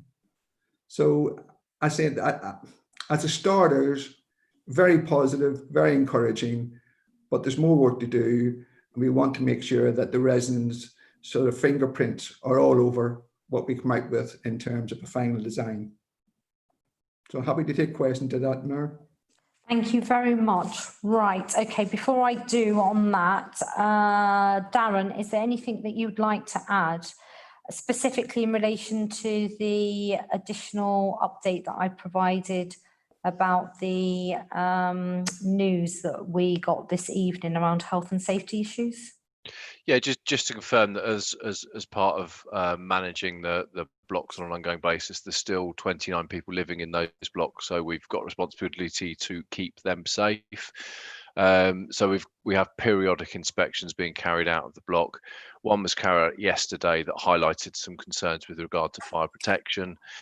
I'm still waiting for that full report to come through to me. So as an immediate action, we've put in place a 24/7 waking watch, just to ensure that there's full assurance around the fire safety for our residents.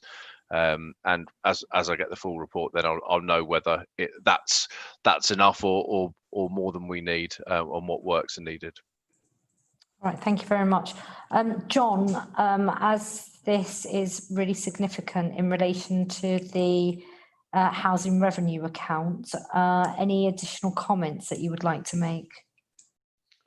Yeah, again, I'm really pleased we're progressing this issue, and you know, for nearly 2 decades, you know, the council have been telling the residents of Carpenters, this is what we're going to do, like and on a lump it basis. So I'm really pleased that under this administration, we're actually working, co-designing, co-producing with residents to make the Carpenters into a successful community. As I said, for the last 2 decades, there's been a decline and decants. In just over 2 years, we're bringing together plans to actually start doing stuff. I also think the latest safety problems also show why, and we've been telling people those tower blocks are not suitable for any form of temporary accommodation. But being positive, with James Riley, the other blocks may be different. We're going to get more bangs for our bucks. We're going to get cheaper homes. They're going to be greener homes because we're refurbishing. And I'm just 100% homes is in the they've been costed at the new London affordable rent. So the new council rents, these are council homes at council rents. And, I'm just really pleased we've crossed this line, even though there's a journey to go. Thank you very much. And Terry, obviously, the drawdown would be in relation to the housing revenue account, but you also have oversight on aspects of that just as part of the overall budget balancing. That aside, you're a Stratford and Newtown councillor, so any comments on how? Yeah, on the financial point, Mayor, it's just obviously we've used our resources to facilitate this coming forward, and obviously providing a much needed accommodation unit in eventually for us at Newham. But the more substantive point is, as a Stratford ward councillor, John said a lot of what I wanted to say, but I just want to say I welcome this. I've lived with this. It's becoming a councillor in 2010, and this is welcome, but we're taking it forward. And obviously, I welcome the day, but we can put residents in those blocks. So thank you again, and thank you for the officers for getting that off the ground. Thank you very much. All right, super. Before I go to questions, colleagues, I'd also like to draw your attention to section 8.1.5. It's in the finance section, and this relates to the sentence starting the tower blocks on the estate were excluded, and then it goes over to the next page. So you'll note it says here, well, let me just read it out for the benefit of any residents or members of the public watching on YouTube. Funding would include a mix of grant subsidy from the GLA and finance from the council. A total of £100,000 per unit has been assumed from the GLA Building Council Homes for Londoners programme, which could offer subsidy ranging from 13.2 million to 16.8 million, dependent on options selected as per set out in the remainder of the report. The tower blocks on the estate were excluded from the 2012 HRA debt settlement on the basis they were planned to be demolished. The GLA have indicated grants should be available provided work has started on site by the 31st of March 2022 as part of the Building Council Homes for London programme, and related criteria are met. So just by way of clarification, you'll have noted the potential risk that was flagged in what I've just read out, i.e. the HRA debt settlement from 2012. This has now been clarified, and just to confirm, the Ministry of Housing, Communities and Local Government have advised that they will not be revisiting the agreed settlement figure. So the debt settlement issue no longer applies. That's my reading of the clarification that we have received. Can I get confirmation of that from Dave Hughes, please?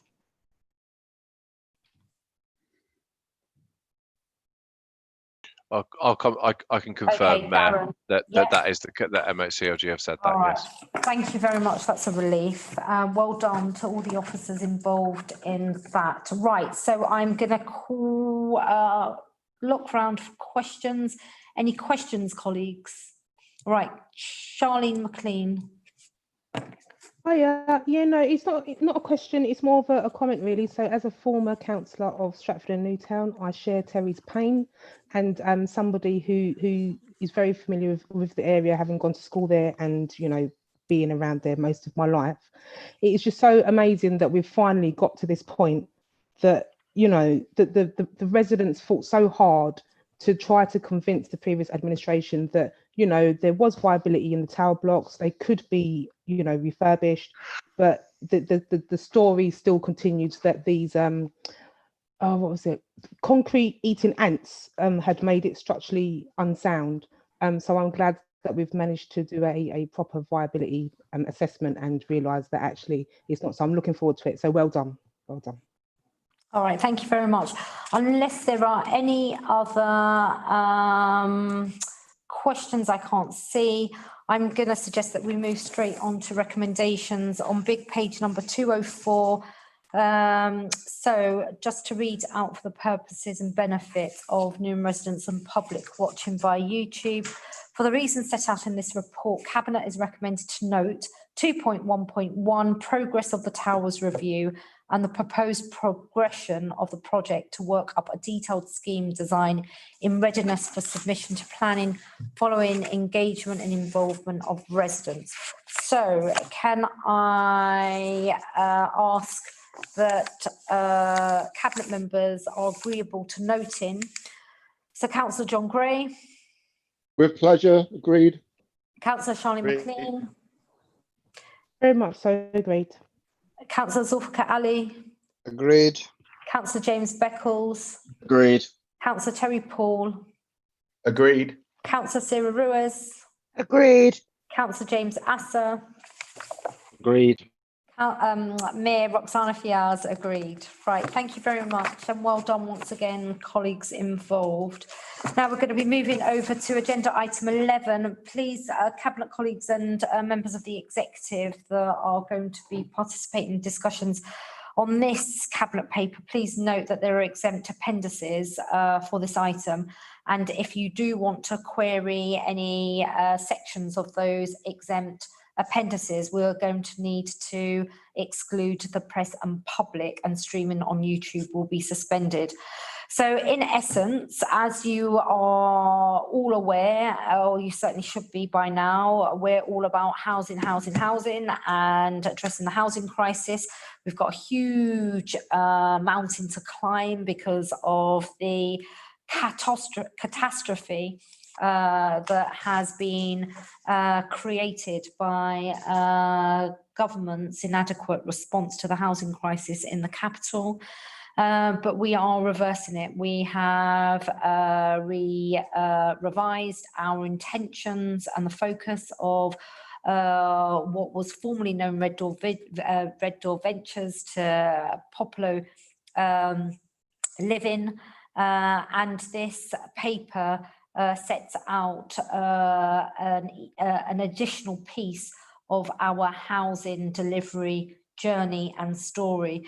We are intending to establish a subsidiary registered provider through Popolo Living, which will be called Popolo Homes.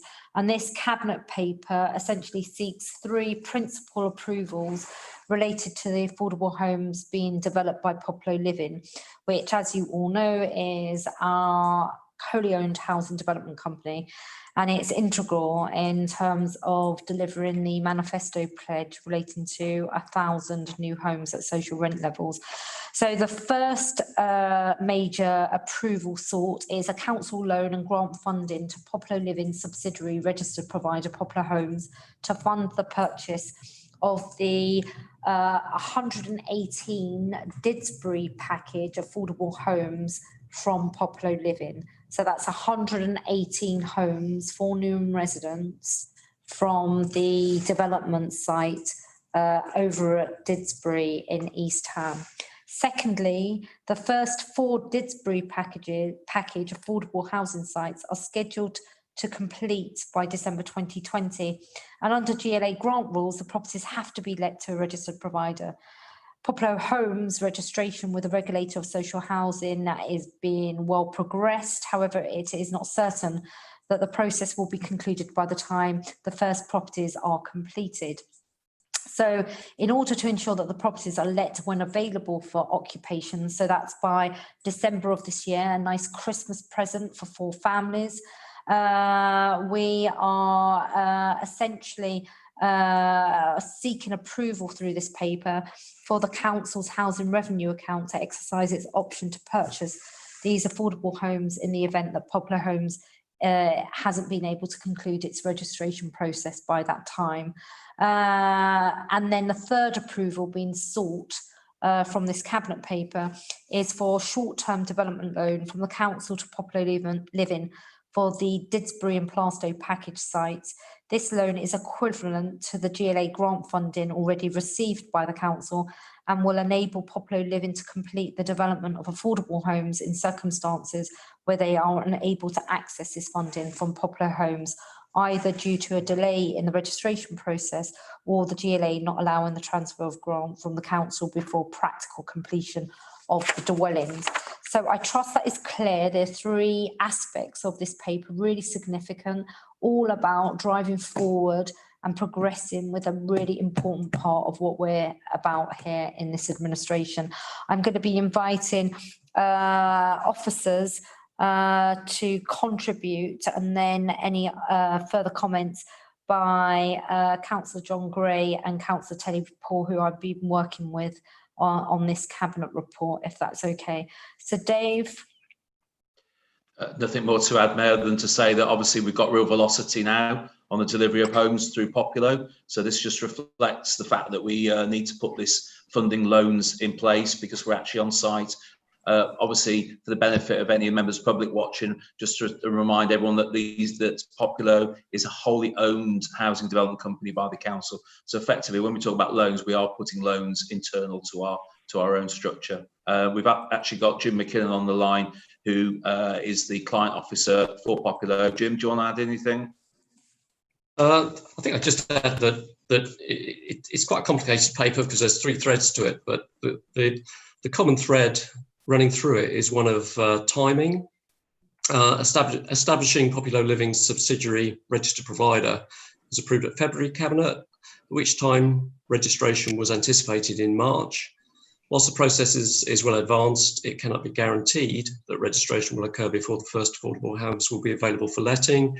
The good news is that development in the Didsbury package has been progressed very well, and the first four affordable sites coming over before the end of the year, and therefore there is a risk that these homes could be left lying empty as they have to be let to a registered provider under the GLA rules, hence the request for the HRA to be able to exercise its option to purchase these 34 London affordable rented homes within these sites if registration and funding is not in place. And equally, the third strand to the timing element is that Populo Living need to gain access to the grant element of their funding package, as was previously anticipated. And because Populo Homes registration, although well advanced, has taken a little longer than was originally thought, the solution to allow Populo Homes to access this funding that's needed to complete the developments on those packages is a short-term loan to Populo Living from the council, which will be repaid immediately that the affordable homes are purchased, either whether that's by Populo Homes or purchased via the HRA. Okay, thank you very much. Right, colleagues, I'm going to be taking, and oh, sorry, before I do, John Gray or Terry Paul, would you like to contribute? All right, John. Yeah, no, Mayor, this is the second good news story for social housing in Newham. This has shown that we are determined to maximise the number of truly affordable council-owned, council-run homes in Newham. I'm quite relaxed whether or not the HRA buy them or the new proposed social provider. This is enabling 110 homes to be built for local residents at council rents, council owned, and so that's really, really important. When we today, by coincidence, we have mentioned in the past in our comms we put out that 50% of Newham residents live in poverty once their housing costs are taken into account. And that is deeply shocking. And when we do say this in our communications, people are generally shocked. Actually, when it comes to children, and you mentioned children in temporary accommodation, when it comes to children, 2/3 of our children, 66% of our children live in households which live in poverty after their housing costs are taken into account. So it is up to every single one of us here, councillors, cabinet, executive officers, to do a moral duty to maximise the number of truly affordable, safe and secure homes for our people. So I support. Thank you very much. And Terry? Yeah, obviously, totally in support of what John's just said, but there's a damn point I want to say. I want to say well done to the officers. This has been a long time coming, and it does show our agility of purpose. And I think they should be congratulated because, as Jim has pointed out, it has taken some time and there's been lots of meetings where we had to go over the detail. So I think I want to echo your points, Mayor. Well done to the officers behind this, but also let it be shown to the residents and to the wider, but Newham is up for solving the housing crisis and for doing things different in a different way for the benefit of our residents. So thank you again and well done, guys. Okay, thank you very much. Right, I am going to check whether or not anyone would like to ask a question. Otherwise, I suggest that we go straight to recommendations. Nope. Right, okay, fine. So we are going to be going to recommendations, and there's a lot of them, and I will not read them all out. Otherwise, we'll be here for at least another half an hour. Forgive me, Newham residents and members of the public watching, but you're able to download a copy of the agenda pack online via our website. So, colleagues, recommendations as set out on big page number 216. And that's recommendations from 2.1.1 all the way through to 2.1.7. So, Councillor John Gray, do you agree, approve, and delegate? Agreed. Right, okay. Charlie McLean? Agreed. Zulfikar Ali? Agree with the recommendations, yeah. James Beckles? Agreed. Terry Paul? Agreed. Sarah Ruiz? Agreed. James Asser? Agreed. Mayor Roxana Fiaz? Agreed. Thank you very much. We're now going to be moving over to the acquisition of the new COG site at 43 Masons Road, Custom House. And I will make a few remarks and then invite Councillor John Gray similarly to contribute. This has been a long-standing sore in the Custom House neighbourhood, the Freemasons Road part of Custom House, and it was a real bugbear for many residents when I was a councillor in Custom House between the years of 2014 and 18. And at the time, Notting Hill purchased the site and were very grand with their promises of redevelopment, which didn't take effect. So essentially, this report concerns the planned purchase of a land that's important not only to residents because they'd like to see it improved because it's a real blight on the Freemasons Road area, but it's going to be really vital in the context of the wider regeneration plans that are currently underway. The land, as mentioned, is actually owned by Notting Hill, who are now finally, having sat on it, are prepared to sell it to the council direct. There is a derelict building, the site of an old pub, and that's been vacant since 2002. As mentioned, it's an eyesore and it has regularly suffered antisocial behaviour, and through the development of the site as a contribution to the wider development of the area, it will allow for the building of 15 new homes for our residents. And we're intending, all being well and in line with the planning process, to fast track a planning application and have homes ready for use in 2022. That's in 2 years' time. And then the building obviously will be demolished in advance of this. So essentially the recommendation appearing before Cabinet is to buy. I'm going to invite David Tullis. Is there anything else that you'd like to add? And if not, go to Councillor John Gray to comment. Thank you, Mayor. It's David Tullis, lead on property for regeneration and affordable housing. As the Mayor said, this is a purchase off market through private treaty. It is at market value, and we've secured a heads of terms to proceed with it, subject to the decision tonight. Thank you. Thank you very much. John Gray. Well, just very quickly, this is the third in a row good news story for social housing for the residents of Newham. A friend of mine lived opposite this pub, and every time I would give her a lift home, it was just awful to see.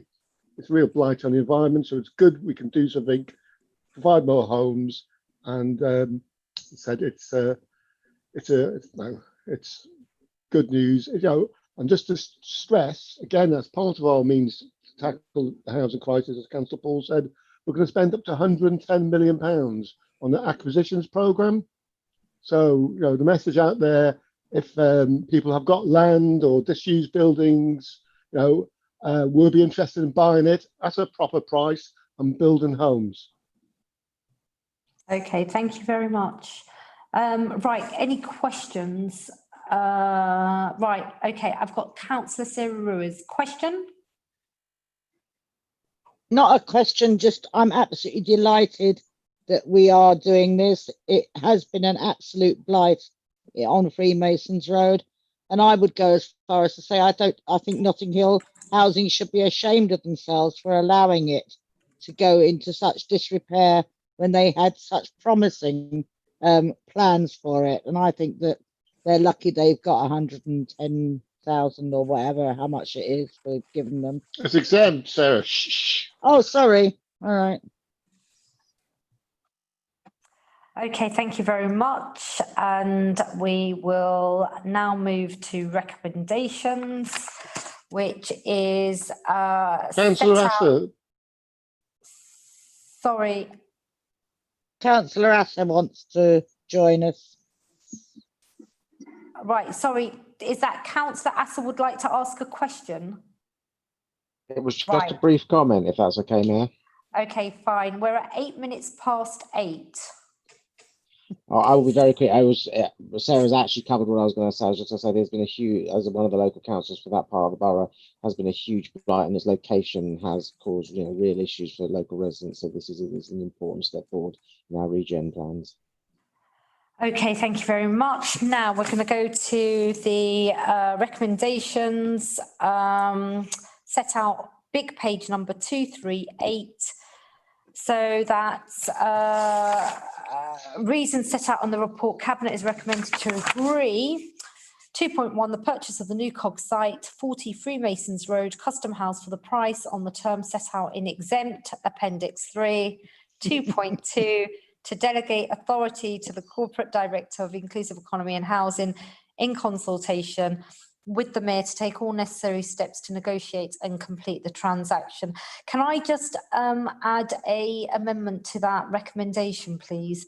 So it should read, to delegate authority to the Corporate Director of Inclusive Economy and Housing in consultation with the Mayor and the Cabinet Lead for Housing Services to take all necessary steps to negotiate and complete the transaction. Yep.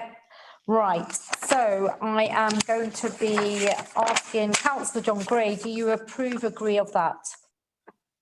Agreed with pleasure, Mayor. Thank you very much. Councillor Charlie McLean, do you agree? Agree. Councillor Zulfikar Ali, do you agree? Yes, certainly. Welcome, Chair. Councillor James Beckles. Agreed. Councillor Terry Paul. Agreed. Councillor Sarah Ruiz. Agreed. And Councillor James Asser. And now he doesn't want to say anything. You're on mute.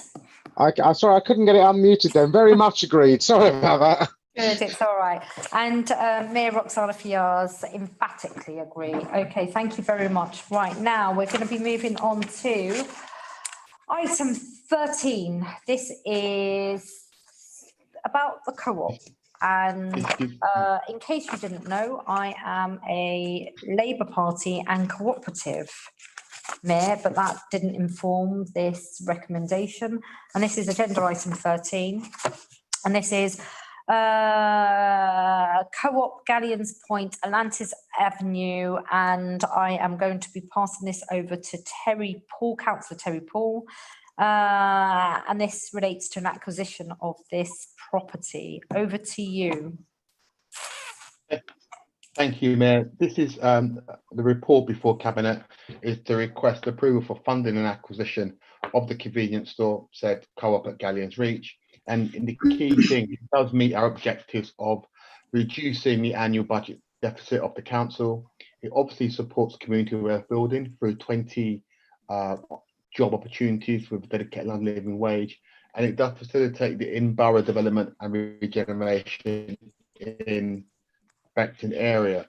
I won't go through all the report, Mayor, because other people have read it, but what I will do is take people to section big 249, table 8.1.4, and it sets out the net cash flow positions and why this is a good financial deal for the borough. Okay, thank you very much. Officers, I'm not sure if Andrew Island's on the call, or Conrad, would you like to? Oh, he is. There you go, Andrew. I haven't seen you for Andrew's so long. on the call, so I think I'll pass straight to him if that's all right, Mayor. Okay, super. You look so different. I haven't seen him for months.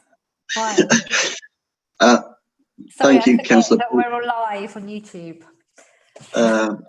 Andrew Ireland, Director for Strategic Investments. I actually don't have a great deal to add to Councillor Paul's introduction. So this is, the acquisition of a 250-year long leasehold on a convenience food store outlet in Galleons Point, currently let on a 15-year FRI, so for repairing an insurance lease to the Co-op Food Group. Very strong covenant, as Councillor Paul said, supports 20 local jobs at London living wage, and should generate over the period of the funding term £100,000 a year to the general fund. Okay, thank you very much. Right, now I'm going to open it up to questions, but really urgent questions. And please remember, everyone, there are exempt papers attached to this report. So if there are any comments relating to any section of those exempt papers, please do not mention it or raise your hand, and then I will have to close the public part of this meeting. Is that clear? Yep, cool. Thank you very much. Right, so I have got Councillor James Asser. I should be brief. I just wanted to come in because it's obviously within my ward. This is quite an important part of the regeneration of that area, which has been a lot of brownfield sites has been building up over a number of years, and there is a small shop there already which has become very busy, and it's an expansion. Its location will be quite important of being at the centre of all the current new development. There's new development going opposite, so I think this is a good move for the council, but also a good move for the residents in terms of helping create a community and build on the regeneration that we've got going on in that area. Okay, thank you very much. Right, any other questions? Nope, I cannot see. Okay, fine. So that is that, and I'm going to be drawing everyone's attention to recommendations 2.1. For the reasons set out in the report and its appendices, the Cabinet is recommended to agree 2.1.1 to approve the acquisition of a convenience store located at Galleons Point, Atlantis Avenue, to let to Cooperative Group Food Limited. 2.1.2 to delegate authority to the Director of Corporate Resources in consultation with a member for Finance and Corporate Services to negotiate and agree documents relating to the successful acquisition. So, Councillor John Gray, do you agree? Agreed. Councillor Charlotte McLean, do you agree? Agree. Councillor Zulfikar Ali, agree? Agreed. Agreed. Councillor James Beckles, agree? Agreed. Councillor Terry Paul, of course you agree. Agree. Councillor Sarah Ruiz, do you agree? Agreed. I do. Good. And Councillor James Asser. Agreed. And Mayor Roxana Fiales agrees too. So we're going to be moving on. Right, so we are at 8:15. I think we will be making a record tonight. Agenda item 14, this is the Policy and Communications Senior Management Review. This report essentially just sets our planned changes to an area of a really important area of the council's kind of function, and essentially the report is seeking cabinet approval to the creation of a permanent role of Director of Policy and Communications, and it also provides an update on progress with the planned review of communications, and it also sets out a whole series of things that are being put in place to ensure that we have this fit for purpose, effective corporate centre to really drive all the delivery priorities that we've set out, but also to ensure that organisation that's fit for the 21st century, agile and responsive in regards to the needs of our residents. And I'm going to be inviting the Corporate Director, Jessica Crowe, to outline some really important parts of what is being proposed with regards to the policy and communications area of work, and then also talk through where that sits in the context of her service area structure. Because Jessica is the Corporate Director for People Policy and Performance, under which this sits. Over to you, Jessica. Thank you, Mayor. This is Jessica Crowe, Corporate Director of People Policy and Performance, as just mentioned. So the report itself is asking Cabinet's approval for the creation of a permanent Director of Policy and Communications. But as the Mayor said, it also just provides an update on the changes that have taken place over the last year in this new directorate to create that effective corporate centre. So one of the main things was taking forward a review that Cabinet approved back in 2019 to restructure quite fundamentally the communications function, which is now sitting under this new director post. So that has been underway, obviously in the background of all of the work that's been required to respond to COVID. But that review is now the review is complete, and we are now about to go out to advert for a large number of communications posts to really improve how we're able to keep updated and communicate the significant changes that are taking place across the council to deliver the agenda that the administration has set. The first paragraphs in section 4 set out what we're doing on communications in particular, but then these posts, as the Mayor says, sit in a wider structure of corporate support services, really, to help the administration keep track of its projects and its commitments, so we can be sure that we're delivering the commitments and decisions that members have taken. We also need to become much more agile and efficient in managing those projects, and hence the changes around project management, transformation and insight. So there's a range of changes that I've set in train to really put all these functions into the right place, so that we use, for example, our performance information and our information from complaints, for example, to really inform our transformation programs, and so that we are focusing change on the areas where it's really needed, and that is really informed by data, by insight, by our knowledge of how well the council is performing.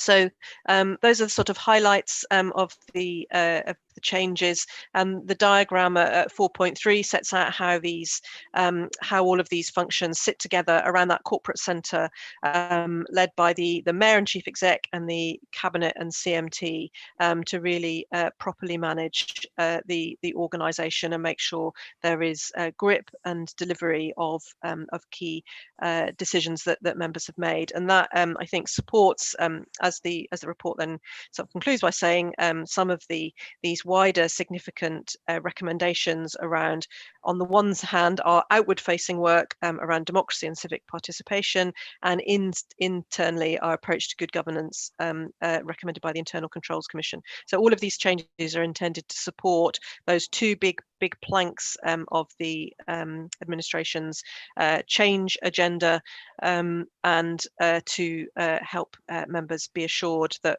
we are delivering on the wider functions. So this post that we're seeking approval for is a senior level to bring together that policy and communications element of the directorate at senior level and provide the necessary leadership to conclude the communications review, and then indeed take forward a similar review of our policy team, which has suffered from some of the same issues that were present in the communications team. So I'll stop there. Mayor, happy to take questions. Thank you very much, Jessica. So I am going to be inviting any questions from colleagues. I've got Zulfikar Ali and yeah. Thank you, Chair. It's a quick comment. Firstly, to thank you to officers for bringing back this comprehensive review of our communications. And secondly, that it's good to note that a number of things are already in progress and are being implemented already. And the third is really good to see that we now have an organizational structure in proposal here, which is going to be meeting our ongoing and future aspirations, particularly to make sure that we are communicating well with our residents. So well done for it, and thank you. Okay, thank you very much. All right, great. So unless there are any other questions, let me just double check. Nope. Right, okay, so I am going to be asking Cabinet to note the recommendations as set out, section 2.1. Point 1, approve the creation of a permanent director post within People Policy and Performance Directorate, namely Director of Policy and Communications. 2.1.2, note the progress in implementing the communications review mandated by the Cabinet report in April 2019, making Newham work better for everyone, and the review now underway to strengthen other functions in the corporate centre of the organisation. So, Councillor John Gray, do you agree? Agree. Councillor Charlie McLean. Agreed. Councillor James Beckles. Agreed. Councillor Zulfikar Ali. Agreed. Councillor James Asser. Agreed.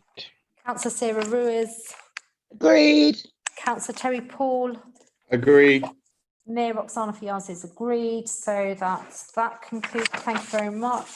Now, colleagues, agenda item 15, I'm going to be handing over to Councillor James Beckles.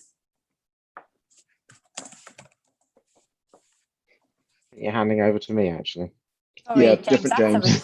Sorry, different James. Apologies, Indeed. James. So I'll do the introduction for the benefit of those watching and the Mayor. I'm James Asser. I'm the Cabinet Member for Environment, Highways and Sustainable Transport. So the agenda item, back at the beginning of the year, the Cabinet approved a decision to move from diesel to gas to liquid fuel as part of our process of greening our fleet, and this is the process of letting that contract for a period of 2 years to Certus Energy. This will provide us with significant environmental benefits. As people I hope are aware, we are trying to green our fleet and move to a more environmentally friendly one, but one of the problems councils face is a lot of the larger vehicles we use and a lot of the specialist vehicles we use are not yet available in electric form.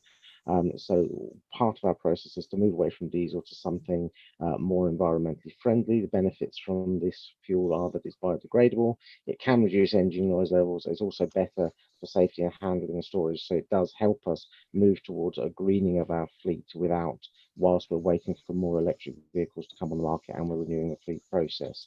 It doesn't need any infrastructural vehicle modifications, so that helps with our benefits, and it should improve overall our environmental footprint whilst we're waiting for our fleet modernisation. Okay, thank you very much. Any further comments by Jamie Blake?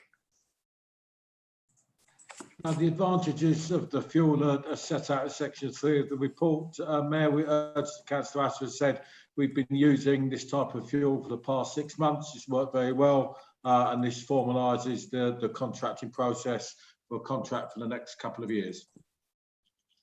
Okay, thank you very much. Right, okay, so I am just checking to see if there is any questions.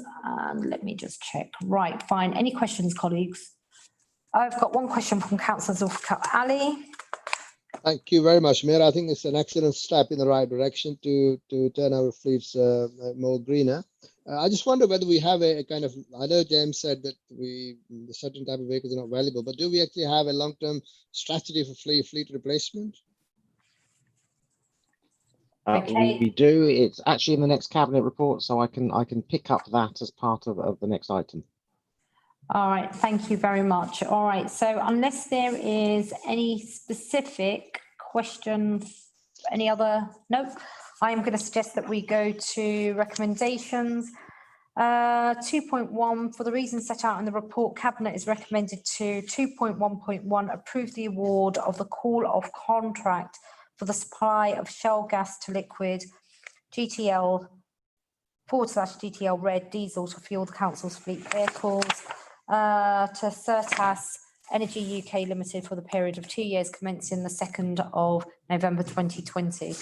So I'm going to start with myself. The Mayor of Newham agrees. Councillor John Gray. Agreed. Councillor Charlie McLean. Agreed. Councillor Zulfikar Ali. Agreed. Councillor James Beckles. Agreed. Councillor Terry Paul. Agreed. Councillor Sarah Ruiz. Agreed. Councillor James Asser. Agreed. Thank you very much. Colleagues, we're going to be now jumping on to agenda item 16. Yep.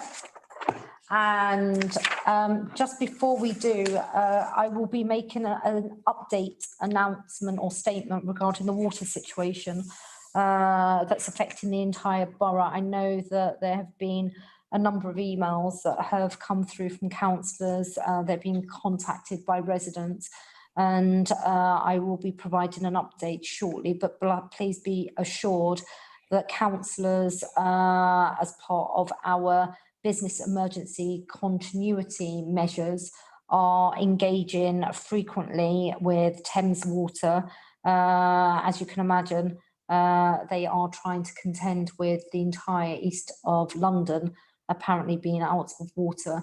And just again to reassure, we have got our activities in place with regards to keeping an eye out for vulnerable residents and making sure that they are being supplied with water. We're hearing news of some panic buying with regards to water, and we will be making a statement shortly. Thank you very much. So I am going to now move on to agenda item 16. Again, I'm going to invite Jason, Jason now, gosh. Right, James Asser. She does know who I am, I'm sure. I'm sure your middle name Okay. is Jason. Okay. James Thank you, Mayor. Asser. Councillor James Asser. Yeah, so this is a paper on the procurement and modernisation of the council's fleet and plant. So the council expects to spend up to £20 million over the next 5 years, replacing and upgrading our fleet of 446 vehicles and 195 items of plant. Most of these have been procured on 5-year leases, and the majority do need to be replaced within the next 12 months. The existing fleet was mainly procured on lease contracts, and as these expire, we will procure replacements through a variety of existing frameworks. As members are aware, the council has declared a climate emergency and pledged to make Newham carbon neutral by 2030 and carbon zero by 2050. And our air quality action plan includes a commitment to reduce the emissions of our fleet. We've already started to replace vehicles with electric vehicles where we can, and this report sets out how we will ensure that before any vehicles are procured, we will ensure that the choice represents the lowest carbon and least polluting option available wherever possible.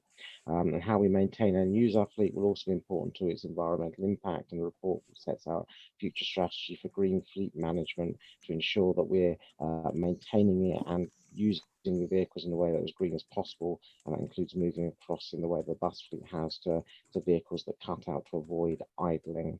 And the report seeks to authority to proceed to a procurement where required, and moving that forward and updating our fleet so it's compliant, and again, as was raised by Councillor Ali earlier, as part of our overall package to modernise the fleet, to green it and reduce its carbon footprint wherever possible. Okay, thank you very much. So I am going to ask Jamie Blake if there are any additional comments you want to add to this. No, let's go to Councillor Ali's question. Fine. Councillor Ali. Thank you, Chair. I think my question was, I know this is referring to replacement, and as I see, it's probably like a lag. If something comes up for replacement, let's replace it. I was thinking about more holistic strategy in terms of see what are the organizational objectives, what are our policies, where can we get more operational efficiencies from changing to different arrangements of provision, etc., or different type of vehicles. And looking at the whole service in that context, and take this opportunity to review our fleet, which reflects the future needs of the organization and aspirations, and also the service targets, etc. So it was actually more than just thinking of let's replace them as they come for renewal, but that will be probably more expensive in the long run because we'll be simply replacing things as they're coming up for renewal.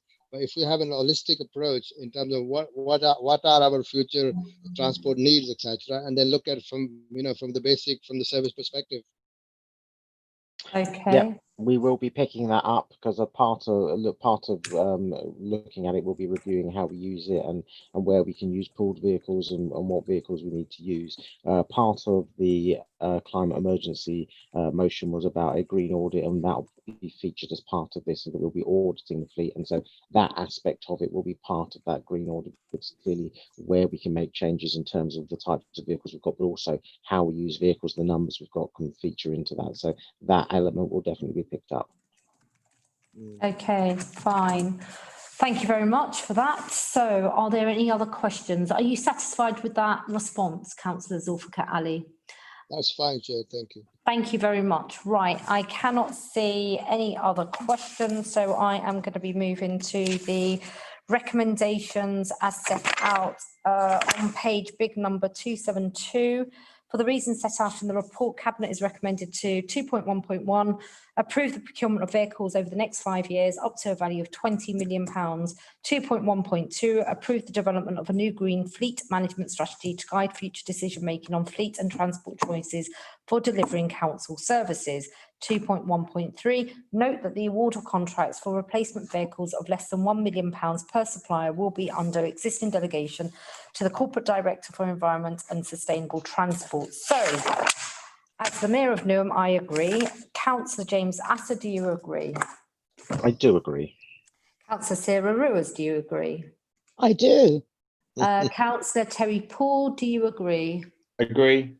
Councillor James Beckles, do you agree? I agree, yes. Councillor Zulfikar Ali, do you agree? Agreed, Chair. Thank you very much. And Councillor Charlie McLean, do you agree? Agreed, Chair. Thank you very much. And Councillor John Gray, do you agree? No. He's on mute. Councillor John Gray, do you agree? Agreed. Thank you very much. Right, so we are going to now move on to the next agenda item, which is the penultimate agenda item 17, and this is contract award for the supply of temporary workers. And I am going to be passing it over to Terry Paul, Councillor Terry Paul, that is, or Terence Paul, should I say, to introduce this paper. Over to you, Terence. Thank you, Mayor. And I've got Ben Plant, who's Director of HR and Organisational Development, to answer any questions.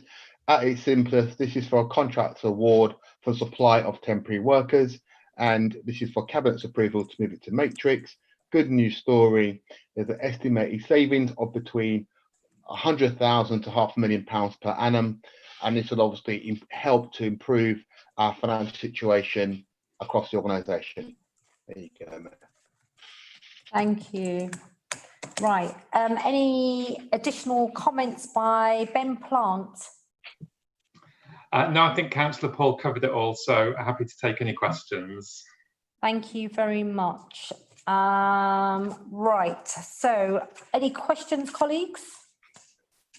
Right, fine. So I'm going to just draw your attention to the recommendations on big page number 284. For the reasons set out in the report, it is recommended that Cabinet agree 2.1.1 to approve the contract award for the supply of temporary workers to Matrix via the ESPO Mustar 3 London collaboration call-off. 2.1.2 to award the contract for a duration of 2 years with the option to extend for a further 2 years. And then finally 2.1.3 to extend the council's existing contract with Adecco, the incumbent supplier, by a period of 3 months.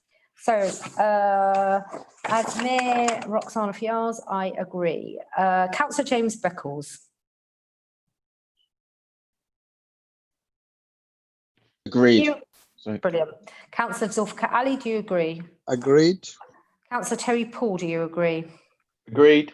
Councillor James Asser, do you agree? Agreed. Councillor Charlie McLean, do you agree? Agree. Councillor John Gray, do you agree? Agreed. And Councillor Sarah Ruiz, do you agree?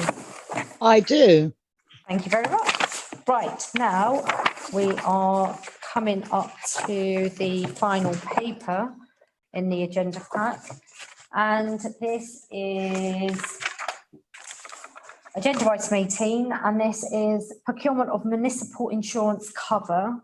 And I'm going to be inviting Councillor Terry Paul to introduce this report. Thank you. And I've got Evans here as well, who's the officer, to answer any technical questions. Hi, Evan. Well done for staying with it. This is the report for the procurement of municipal insurance cover for a period of 3 years. As we know, this gives the authority to go out and seek the best contract we can from the market. Okay, thank you very much. Right, so Officer Evans, would you like to add anything else? Because you've been waiting for such a long time for your paper to be introduced, and I think you deserve at least a minute. Okay, if Mayor says so, who am I to say no? So basically, it's important we keep all our people safe because they are at the heart of everything we do.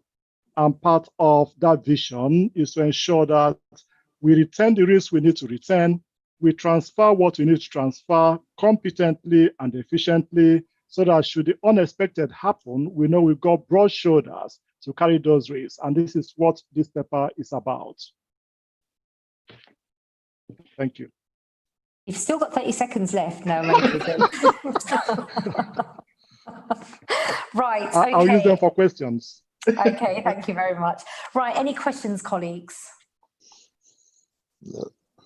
Okay, fine. Right, so colleagues, we are going to go to the recommendations, and there are 3. For the reasons set out in the report, Cabinet is recommended to 2.1 approve the commencement of the procurement for municipal insurance cover through open OJU processes for a contract lasting 3 years with an option to extend for 2 years at the estimated value of £3 million per annum.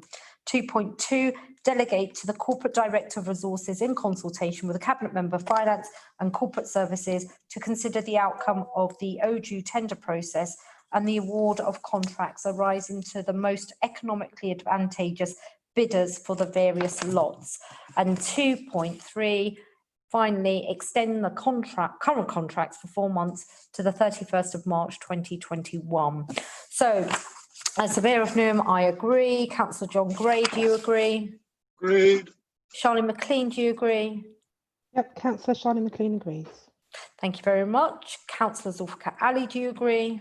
Agreed, Chair. Councillor James Beckles, do you agree? I agree.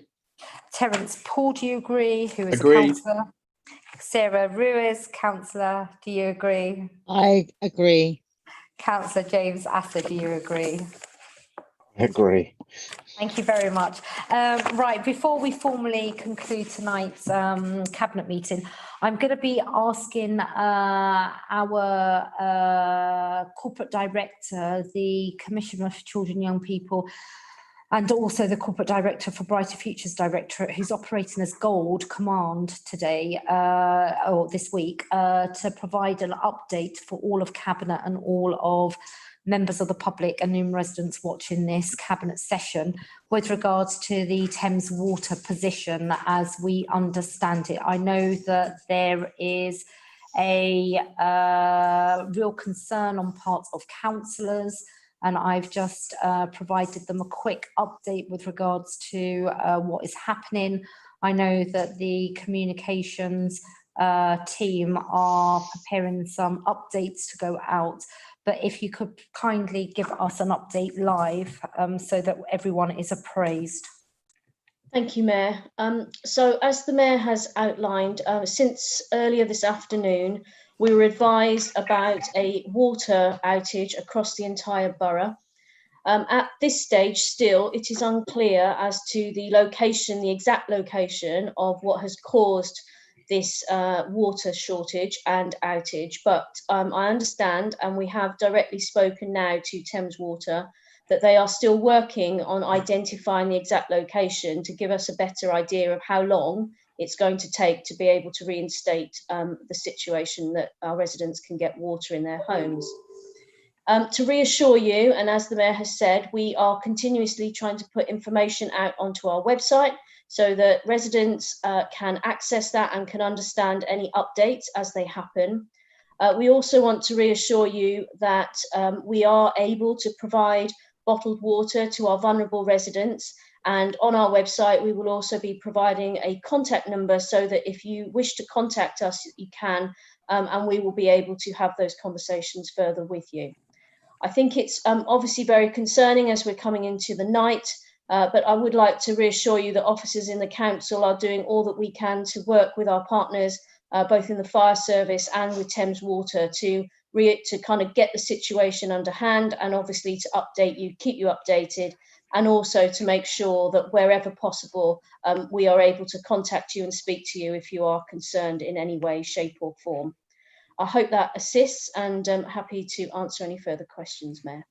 Okay, thank you very much. I'm going to be inviting, given the seriousness of this situation, inviting Cabinet colleagues to ask any questions. Councillor John Gray.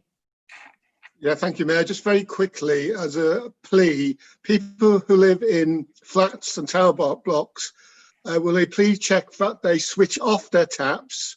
What people tend to do is turn on the taps, find they've got no water, and then they forget to turn the taps off. When the water comes back on, they haven't turned the tap on, then obviously you're going to flood the flats below you. This does happen. I know it seems common sense, so please make sure all your taps are turned off. Okay, thank you very much. Any other questions from Cabinet members? Councillor Sarah Ruiz.